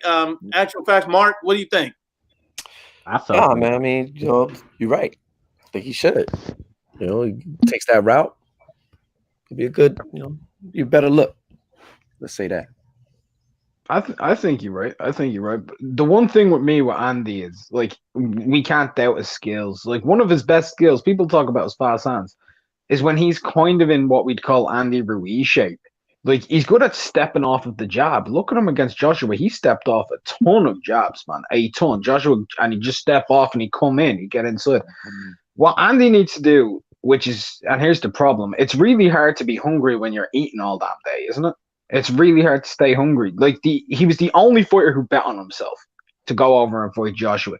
Dillian refused that fight. He said he was being lowballed. Luis Ortiz's team fucked him over. Kovnatsky ducked it. Pulev at the time could have taken. There was a lot of guys who were offered a fight, and Jarrell Miller, he tested positive for every substance under the damn sun. And then it was all gone for Andy. And now you look at it, Well, training camp. No, I said White didn't want to do it because he wanted VADA testing and he couldn't get a full training camp. And White was offered at 8 weeks out, but that's enough time. White in the end said it was down to money, but because he was offered 4 million, Ruiz was offered 6, which is fair enough. So if you look at like where Andy is now, you don't know who he should fight. Should he fight Parker? I think he gets beat because easier than the first time because he's just not on it at the moment. What he needs to do is come back, like people were saying about Wilder. He needs a couple of fights, man. He needs fights to be able to prove that he's back in the game. Because if he ain't hungry, he ain't gonna do anything.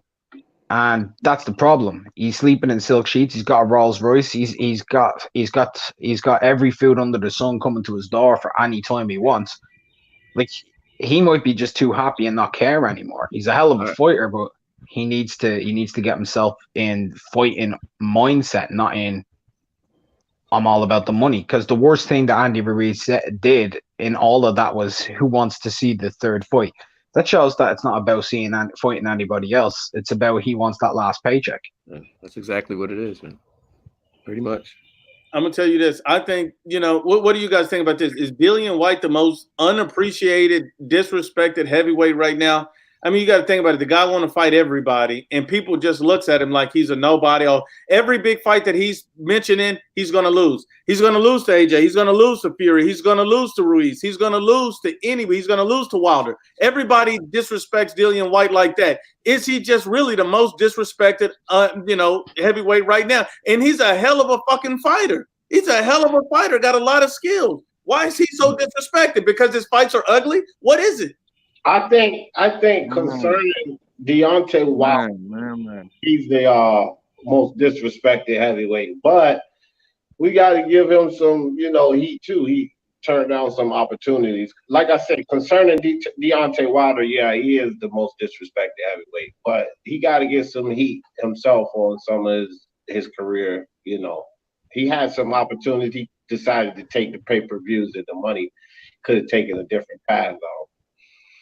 But I'll tell you what,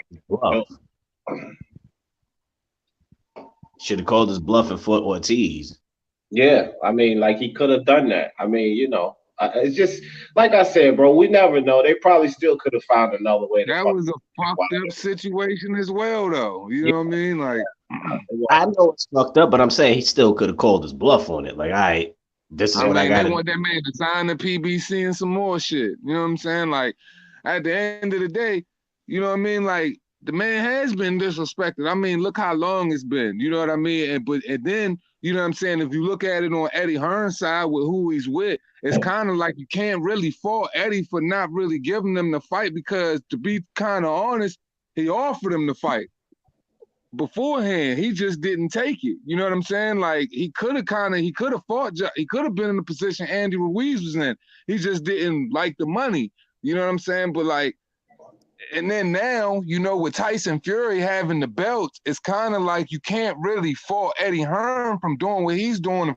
course, Anthony Josh was going to be the top priority. He's got the other belts, and this is going to be the biggest fucking fight in boxing history, potentially, if they have it. You know what I mean? Like, we on the cusp of the biggest fight in boxing history and undisputed, and it being it being in the UK. Like, there's some monumental shit. So it's kind of like it's a fucked up situation, man, because you kind of damned if you do, damned if you don't. You know what I mean? Like, So, Mark, why is Dillian White always overlooked, underappreciated? Why is he never getting the respect he deserves?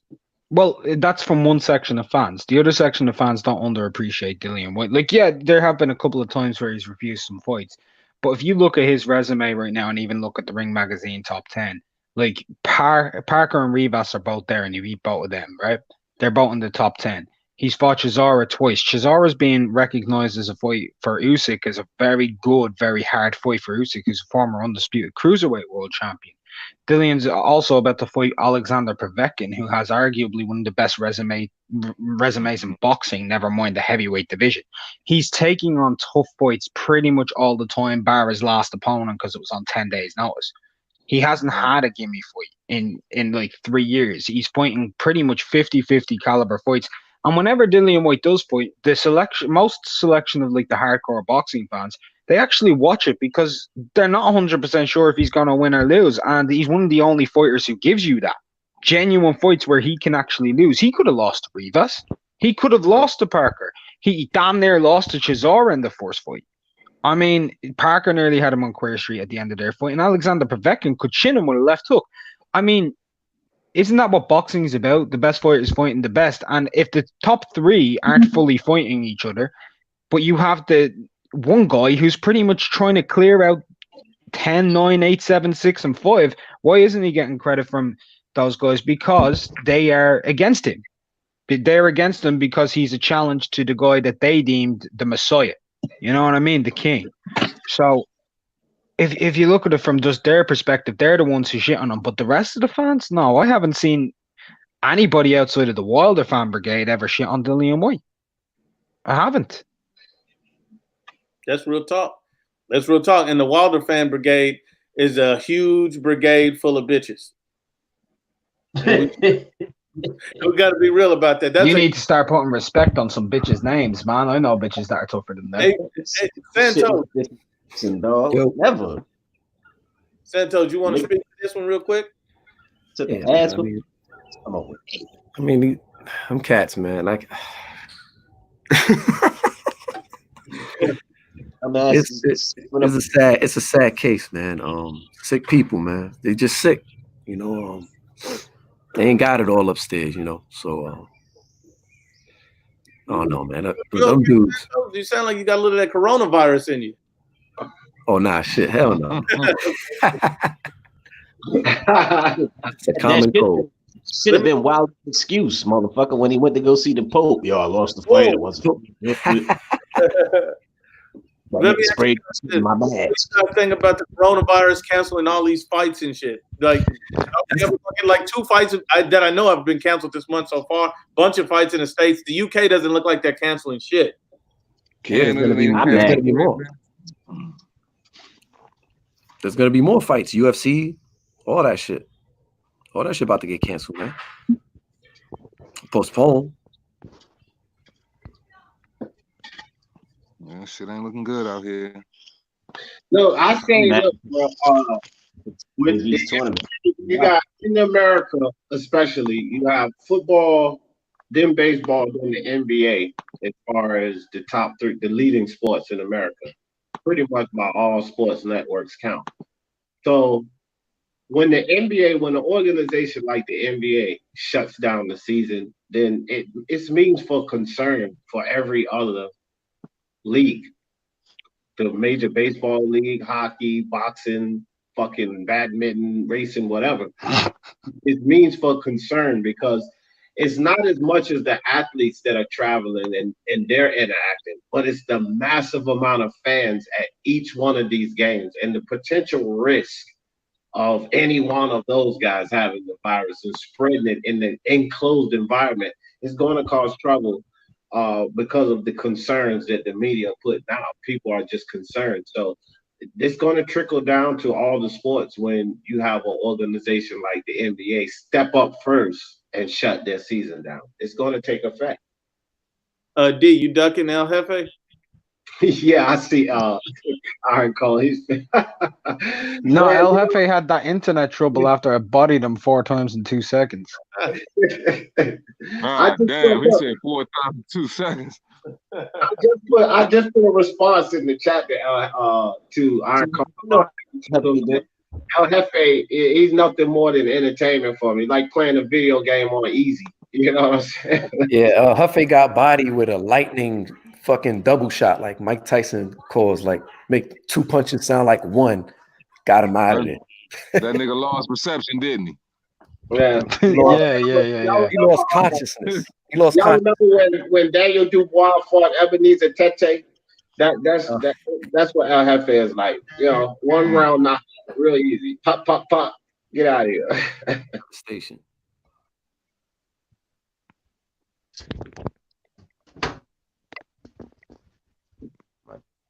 They say get that hate out your heart, D.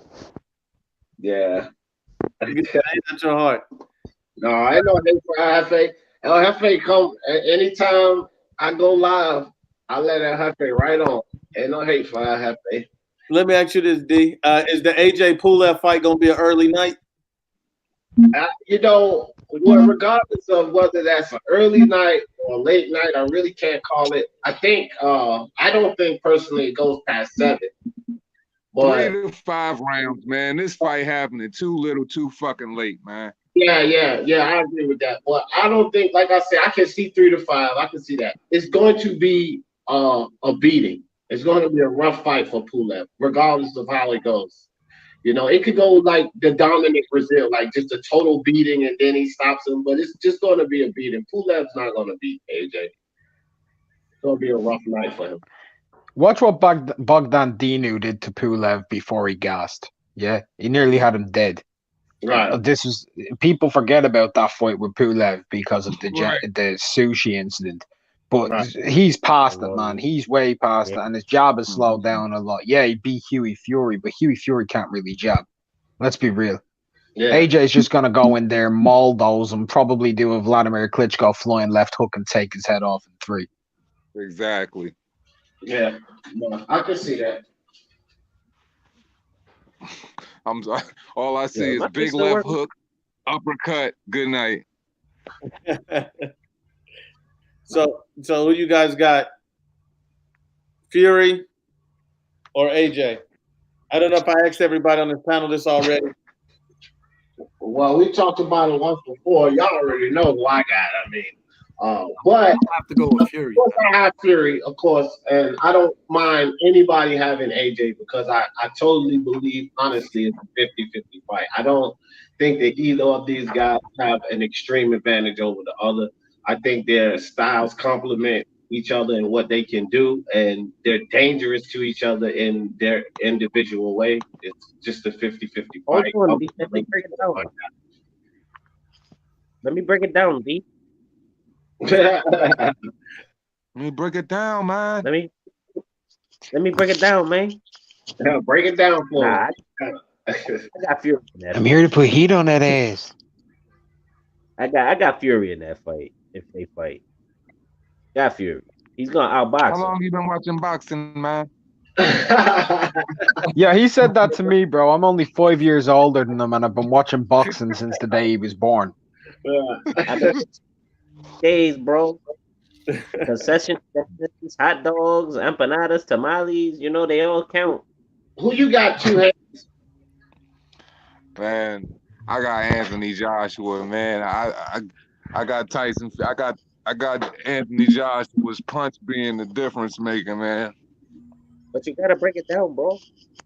I'm gonna have to start with two hands on this one. I think AJ beats Fury. I think it's a great fight, and I think if they fight twice, both of those guys could split the fight. I mean, one could go to Fury, one could go to AJ. I could see it being split. One guy making the adjustments or one guy doing something different in the first and second fight. Really doesn't matter who wins first because I think the other guy would win second. They're both just that good. They're high level fighters, and they're both going to be probably the best fighters that that either one has really ever faced. I know Klitschko is a Hall of Famer, 10 years, running the division. Incredible fighter, but you're not going to beat Fury throwing 1 or 2 punches at a time. You're just simply not going to do that. And I think in the rematch, I think Klitschko could have got him, but I think Fury kind of knew that deep down, never gave him the rematch. It was always an excuse or a reason to pull out. That's how I'm feeling about that. I think Fury's going to fight that same boring fight. That's exactly how he's going to beat AJ. And plus, AJ don't like to move off that center line. He going to jab him. He going to hold him. I got to disagree with that. I think that's kind of a myth. I think AJ will move a lot, and I think he's underrated with that. I think that AJ kind of adapts to the style of the person he's fighting. Even with the Andy Ruiz in the rematch, a lot of people said, "Oh, he couldn't move. He couldn't move." I'm like, did nobody watch the Joseph Parker fight? He can go the distance with a guy and he can box. But I think the only thing that Joshua's going to need to do is up his work rate. He's just going to have a very high work rate. Don't allow Fury to think so much. Because if you allow Fury to think, he's going to pick you apart. My thing is to caveat off that is AJ got to move around and not let Fury grab hold of him and lean on him, man. Because now Fury is used to this, having all this weight on him, being 275 to 280 now, and he's nimble somewhat, but then he's aggressive with it too. So he cannot allow himself to be in the corner getting leaned on by Fury. Because that is going to be a nightmare. That nigga's a freak of nature. That nigga's a gym rat. It's going to be with all that core strength AJ got. It's going to be impossible for him to try to go inside and lean on AJ. He going to get clipped with that short left hook followed by that uppercut. No, I agree 100%. No, hold on. It can't go the distance. All I'm saying is AJ cannot let it go the distance. If it goes past 6th round, then I can see AJ's legs gassing out, man. It's notorious. AJ's not going to gas. Yeah, hold on. He ain't going to gas on that fight. AJ's like gas out. Like 235 slick. He's going to Can y'all hear me? Speak on it, D. All right, look, check this out. I hear you guys, but I got to defend my guy Fury. Nobody in the heavyweight division has a better clinch game than Tyson Fury. So I understand what you're saying, Mr. Two Hands, about AJ's core strength because his legs are huge. He has horse legs. But at the same time, bro, Tyson Fury's clinch game is second to none. He's mastered that clinch game. So, and let's be honest, AJ's clinch game ain't the best. Defending it or let him wrap his whole hand around his neck and lean his head. Hold on. On the shoulders, though. Hold on, Mr. Two Hands. Hold on, I was saying that AJ's clinch game whether clinching or defending from it is not the best, bro. So you saying that he's not going to let him, but Fury has the skill to be able to do that. What has AJ shown us as far as his skill to be able to prevent that? His clinch game ain't on 1,000 like that, bro. This is Fury's talent. That's one of his arts. That's how I think that whole AJ clinch game shit is a 1,000% myth, because it only really came into conversation was when he fought Andy Ruiz, and that's dealing with a shorter fighter. So when you ain't never deal with a fighter that's pretty much that much shorter than you, of course your clinch game going to look weird. I'm telling you, when you talking about a guy that's 6'6" and another guy that's 6'9", I mean the clinching is different. You got a much bigger target to hold, and I mean you positioning your arms in a way, you stancing it different. So he's going to be pushing back completely different as well. So he's going to be positioning his arms different and hooking them in different too. And hold on, D.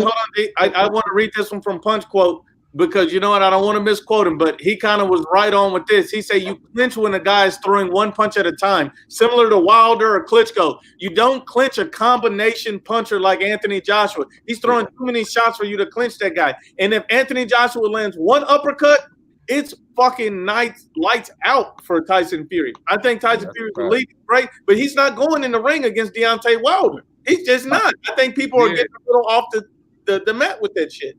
In my opinion, I don't even think Tyson Fury will fight Anthony Joshua from the inside anyway, because Anthony Joshua is such a high-level inside fighter, and he knows he's got true punch power with elite-level fighters. I think Tyson Fury would, touch and go, you know what I'm saying? And he would just feel it out. I think throughout the fight, Tyson Fury's nuances would change. I think he would slip from a plan A kind of plan B theory, considering he's a high IQ, high level boxer as well, and he has size to his advantage. So I think he would just play around with it a little bit for the first couple of rounds. It would kind of be like a chess match for real.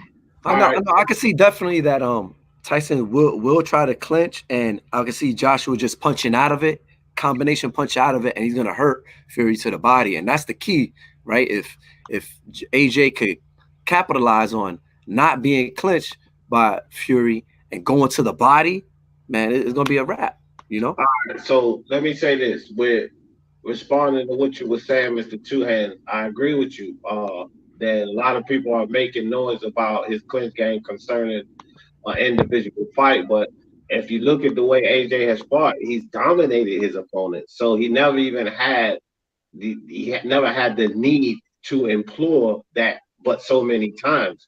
There's a couple of times when he still wasn't able to implore it, and what happened? He got dropped. Okay, so I want to say this about Fury is that is a part of his game. He clinches in every goddamn fight. This is what he does, and this is why he has mastered the way to get in there and tie guys' arms up so that they're not able to throw these punches that you guys are talking about. And when he ties these guys' arms up, you have to realize this too. Fury is 6'9". Those long arms, he has the advantage, and he has the ability to tie these arms up and clinch and get in close so that these guys cannot throw these punches. That's what he's mastered. And so, I mean, again, it's a 50-50 fight for a reason. So is he able to get in there and employ that clinch game and lean on him, or can AJ combat that with that's what makes this so interesting. So I'm not saying that you guys are wrong at all. I'm just saying, like, we still have to take into account what my guy can do and what he has consistently done through all of these fights. He's tied guys up. That's what he does. I'm not implying that. I wasn't implying that you were saying we were wrong by no means. But, at the end of the day, for me, I just don't see Tyson Fury wanting to give up height being a 6'9" guy fighting Anthony Joshua when he's an elite level fighter and an elite level puncher. I think you would want to stay on the outside, touch and go, you know what I'm saying, until you can probably, and not even want to experience his power until, he fatigues a little bit. I don't see you wanting to come inside against Anthony Joshua, especially in them earlier rounds in the fight. Well, the thing is not coming inside to fight. The thing is the using the round to score, and then to come in and tie him up so that he can't get off. And as you're doing that, tying him up so he can't get off, you're putting that 270 pounds on him. That's frustrating too if he does that. It's very frustrating. The only thing with that is, though, he did that to Wilder very easily, but he's not going to be able to just come in on Anthony Joshua. No, it's not. It's not going to be easy on him. This is going to be hell for Tyson Fury. You're dealing with a guy in his prime that's young, that's strong, that can box. You're dealing with a lot at once. You're dealing, and then he can throw a lot of shots. He's moving. He showed his lateral movement is there. A lot of people said it wasn't there. He can't box. He's a fucking robot. If that was all true, Fury would have took the fight against him instead of Wilder right away because he was offered both. Let's not forget that. He was offered both, but he picked Wilder. And Wilder is probably the worst technical fucking fighter I've ever seen in my life. Yeah.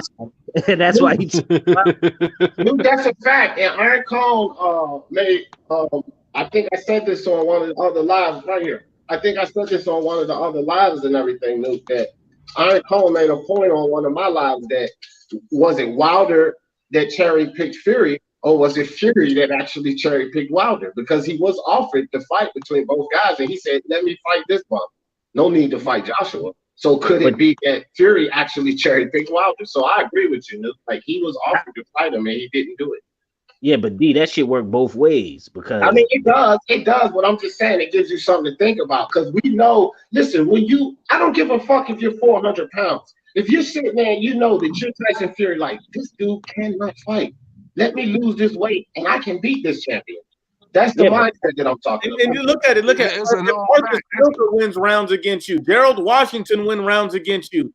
Right. Damn, how good if you can get to him and hurt him early, the fight's fucking over. Right. Yeah. And whether you 400 pounds or not, if you sit there as a skilled boxer and you see this, like, let me go beat this motherfucker up.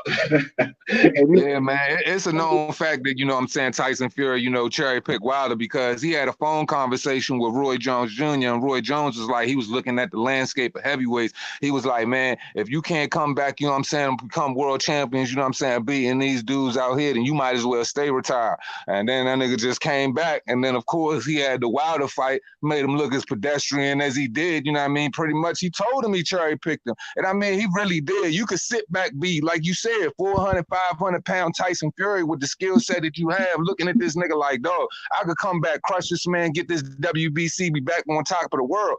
You know what I mean? Like, exactly. Listen, he pretty much kept the game. $100 million broadcast deal. Pretty much beat that man ass the first fight. Got a $100 million broadcast deal with ESPN. Came back, bust him up for the WBC, and walked away with the Ring Magazine belt. Ooh. And he on top of the world and took America by storm. That's some hard shit. Yes, sir. A couple years ago, I was like, when he was coming back to fight Safari, whoever that nigga was from Cruiserweight, and everybody kept saying, "Yo, AJ Wilder." I was like, "Yo, y'all niggas is really forgetting Fury is about. He's on the come up. He coming back." And niggas were sitting there like, "Oh well, he ain't doing shit." And what happened when they fought? I was locked up when they fought the first time, and I didn't even know the shit went to a draw or whatever. Nuke called that shit. Nuke called it. I ain't even gonna lie because I knew Fury could fight back then, but I was actually saying Wilder was going to win that first fight, and Nuke said, "No, D." He was like, "No, Fury's going to get him." And even though it ended up as a draw on the cards, we all know what really. I'm gonna tell you this: I called both of those fights. The first one I predicted Fury was going to beat him 12 rounds. The second one I predicted Fury would knock him the fuck out. Both of those things really happened if you look at the reality of the situation. Right. But the reason why I called him is because when I saw Fury coming back, he got too much fucking skill.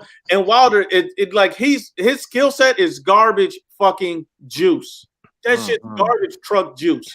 That's all it is.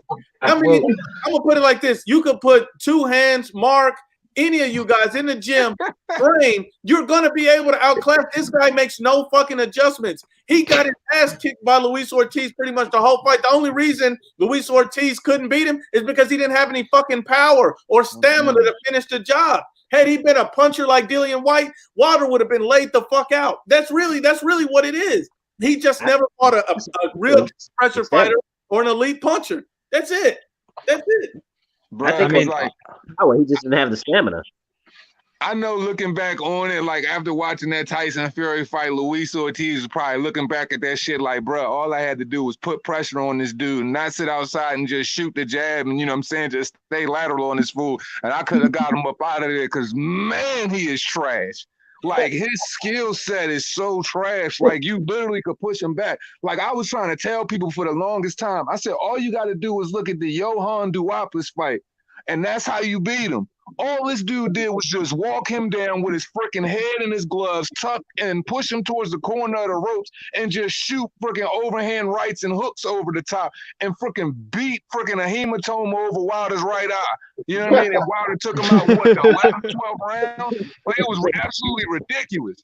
Yo, Chris Arreola was pushing him back the same way. He was pushing him back. Boom, boom, boom, hitting him. Same way, bro. Them feints was killing him. And Arreola's not, I said, oh my gosh, Charles D. I said that when Nuke and I was talking about it. Wilder is a reactive fighter. Watch him in every fight, bro. If you're that reactive, any skilled fighter will be able to make things happen off those reactions, bro. That's what makes Teofimo so special. He gets these guys to react, bro. If you can get a fighter to react, you can start to set up shots. Wilder doesn't even know how to do that. That's how I think Teofimo's gonna beat Loma. Loma's gonna walk into something. Yeah, because I mean, if you walked into something, because if you walked into Linares shit, you know what I'm saying, and people thought I was crazy when I was like, you know what, no, I was gonna give him a fight. Everybody was like, nah, Angel, you wilding, you bugging. I'm telling you, like, you don't put it on him, man. You probably put him on his ass, and look what happened. Yeah, Angel, you the king of the underdog, bro. I swear to God, bro. It be these fights that nobody thinks that it's a good race between Charles D and fucking Angel, like the king of the fucking underdog. These I just don't go blindly going for the underdog. I do a little research on the underdog. Loma overmoved when he fought Linares or Pedraza. He overmoved and walked into that right hand. Teofimo is very good at setting up his shots. He's gonna walk him into. Hell, look, to be perfectly honest, in the Pedraza fight, Pedraza was getting Lomachenko to react to certain feints. Foot feints Pedraza was using. He was getting Loma to react to him. And talent, he has a talent with that shit, bro. Especially if he gets Loma to the body. If you guys remember the Magdaleno fight when Teofimo was fighting Magdaleno, he popped Magdaleno with some good body shots, but he utilized the feint to the body to knock Magdaleno out. That's exactly how he got Magdaleno. See, that's why I say people not paying attention to my boy Teofimo. He is setting up these knockouts. He's not going in there relying off of speed and athletic talent like Tank Davis. He's setting these things up. And he caught Magdaleno to the body, and then he feinted him and caught him with that hook, bro. Man, what I think Fimo gonna do, man, I think he gonna go in there and use meticulous pressure, man. Like, he looking at this dude like, man, this dude coming up from 126, 130. He ain't no natural. He ain't big like me. He's gonna walk him down with smart pressure, man. He gonna try to put it on him early. I'm telling you, he gonna try to jump on Lomachenko early, and ain't no respect there. So I don't see any reason why he wouldn't do that. He's definitely gonna think he's the smaller, and he's gonna. He gonna fight him on the front foot, man, and he gonna pressure him, and he gonna try to walk him down with meticulous, smart pressure, and he gonna try to keep pressure on him all day. He ain't gonna let Lomachenko. He ain't gonna try to let Lomachenko breathe in there. And we already know Lomachenko don't work off the back foot. Lomachenko works side to side. He coming forward. He coming side to side. He ain't going backwards. It's not like, and it's not like Teofimo's an older dude. Like, Teofimo's very agile to go side to side too. You know what I'm saying? Very agile. He's probably just as agile, if not quicker than Loma, going side to side. People don't understand that. We haven't seen it yet because he hasn't really displayed it, but he's gonna display that. He's gonna be heavy on that front foot. He's gonna lean on his shots, man. It's gonna be a real interesting fight, man. And that kid and Teofimo transitions his weight extremely well, bro. Watch his footwork. He transitions that weight when he goes on that back there, when he shifts. Oh my gosh, bro. Mark, I know you noticed that, Mark. You've been sitting there quiet. I always pick with Mark because Mark is giving my boy a real hard time. That's right. Come off of mute, goddammit. What about Teofimo? I don't know if fucking transitions his weight and sets up his knockouts. Teofimo's gonna lose, D. I picked Lomo. You don't have to tell me that. I'm just saying you're not gonna knock my boy and say that he don't have a chance. He's gonna lose. He's gonna get Teofimo back and forth all night. Well, I hope he wins because I'm gonna give you all kind of shit. You know that. How can you give me shit if he wins? You're predicting against him too. Cause I give you shit anyway. Then I give you shit when he beat Kobe. Remember when he said Kobe and I gave you shit anyway. Man, that nigga Teofimo daddy, he just gotta chill though, man. Yeah. He see Fimo knocking him out on 1 to 5 rounds. Now my thing is, there's nothing wrong with believing in your son. You supposed to believe in your guy. But my whole thing is, you ain't supposed to say every goddamn thing out loud, man. But yo, that kid gotta jump in that ring, not you. He gotta get in that ring. So if he don't come out there and perform like that and say he get washed by Lomachenko, then what? What you gonna do to the kid's psyche after the fight? LeVar Ball. As if it happens though. Yeah. What happens if he watches him in 1 to 5 rounds? If he watches him in 1 to 5 rounds, then that nigga he might be a straight up evil genius. But I'm just saying, if it don't happen, the evil genius. I mean, I can see Loma go doing educated body work, right? Catching Teofimo coming in with a combination, trying to bull rush in, and because he's gonna try to manhandle Loma. But if Loma could turn him at the right time, get Teofimo to the body and slow him down, he could easily outbox Teofimo on the outside after that. Wheel out, box to the outside, jab out. That's the reason I can see him out.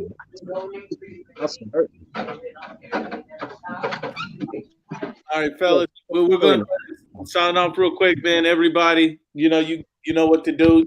Final thoughts. Everybody, final thought about anything? Tio gonna do it for the town. All right, my final thoughts is this. My man Teofimo Lopez got an uphill battle, no doubt. Wilder's trash. He's gonna get his ass whooped again in the trilogy. And shout out to my brother in this thing, IBFP boxing new for the love of sports. Talk about it. And D, much respect, but it sounds like your phone line got the coronavirus right now, my bro. Don't go like this nigga phone and fried chicken grease. Two hands and back. Go for it, Seto. As always, man, look, man, follow, you know what I'm saying? Follow the real, man. Don't fuck with the fake, man. Man, look, man, hey, we got to remember, man, Teofimo might be young, man. Everybody might look at him like he green and he don't have a chance, but shit, Mike Tyson was a young lion once too. So, you know what I mean? Like, hey, anything is possible. But at the end of the day, man, it costs you nothing to pay a nigga no mind. Y'all know what it is, man. Right.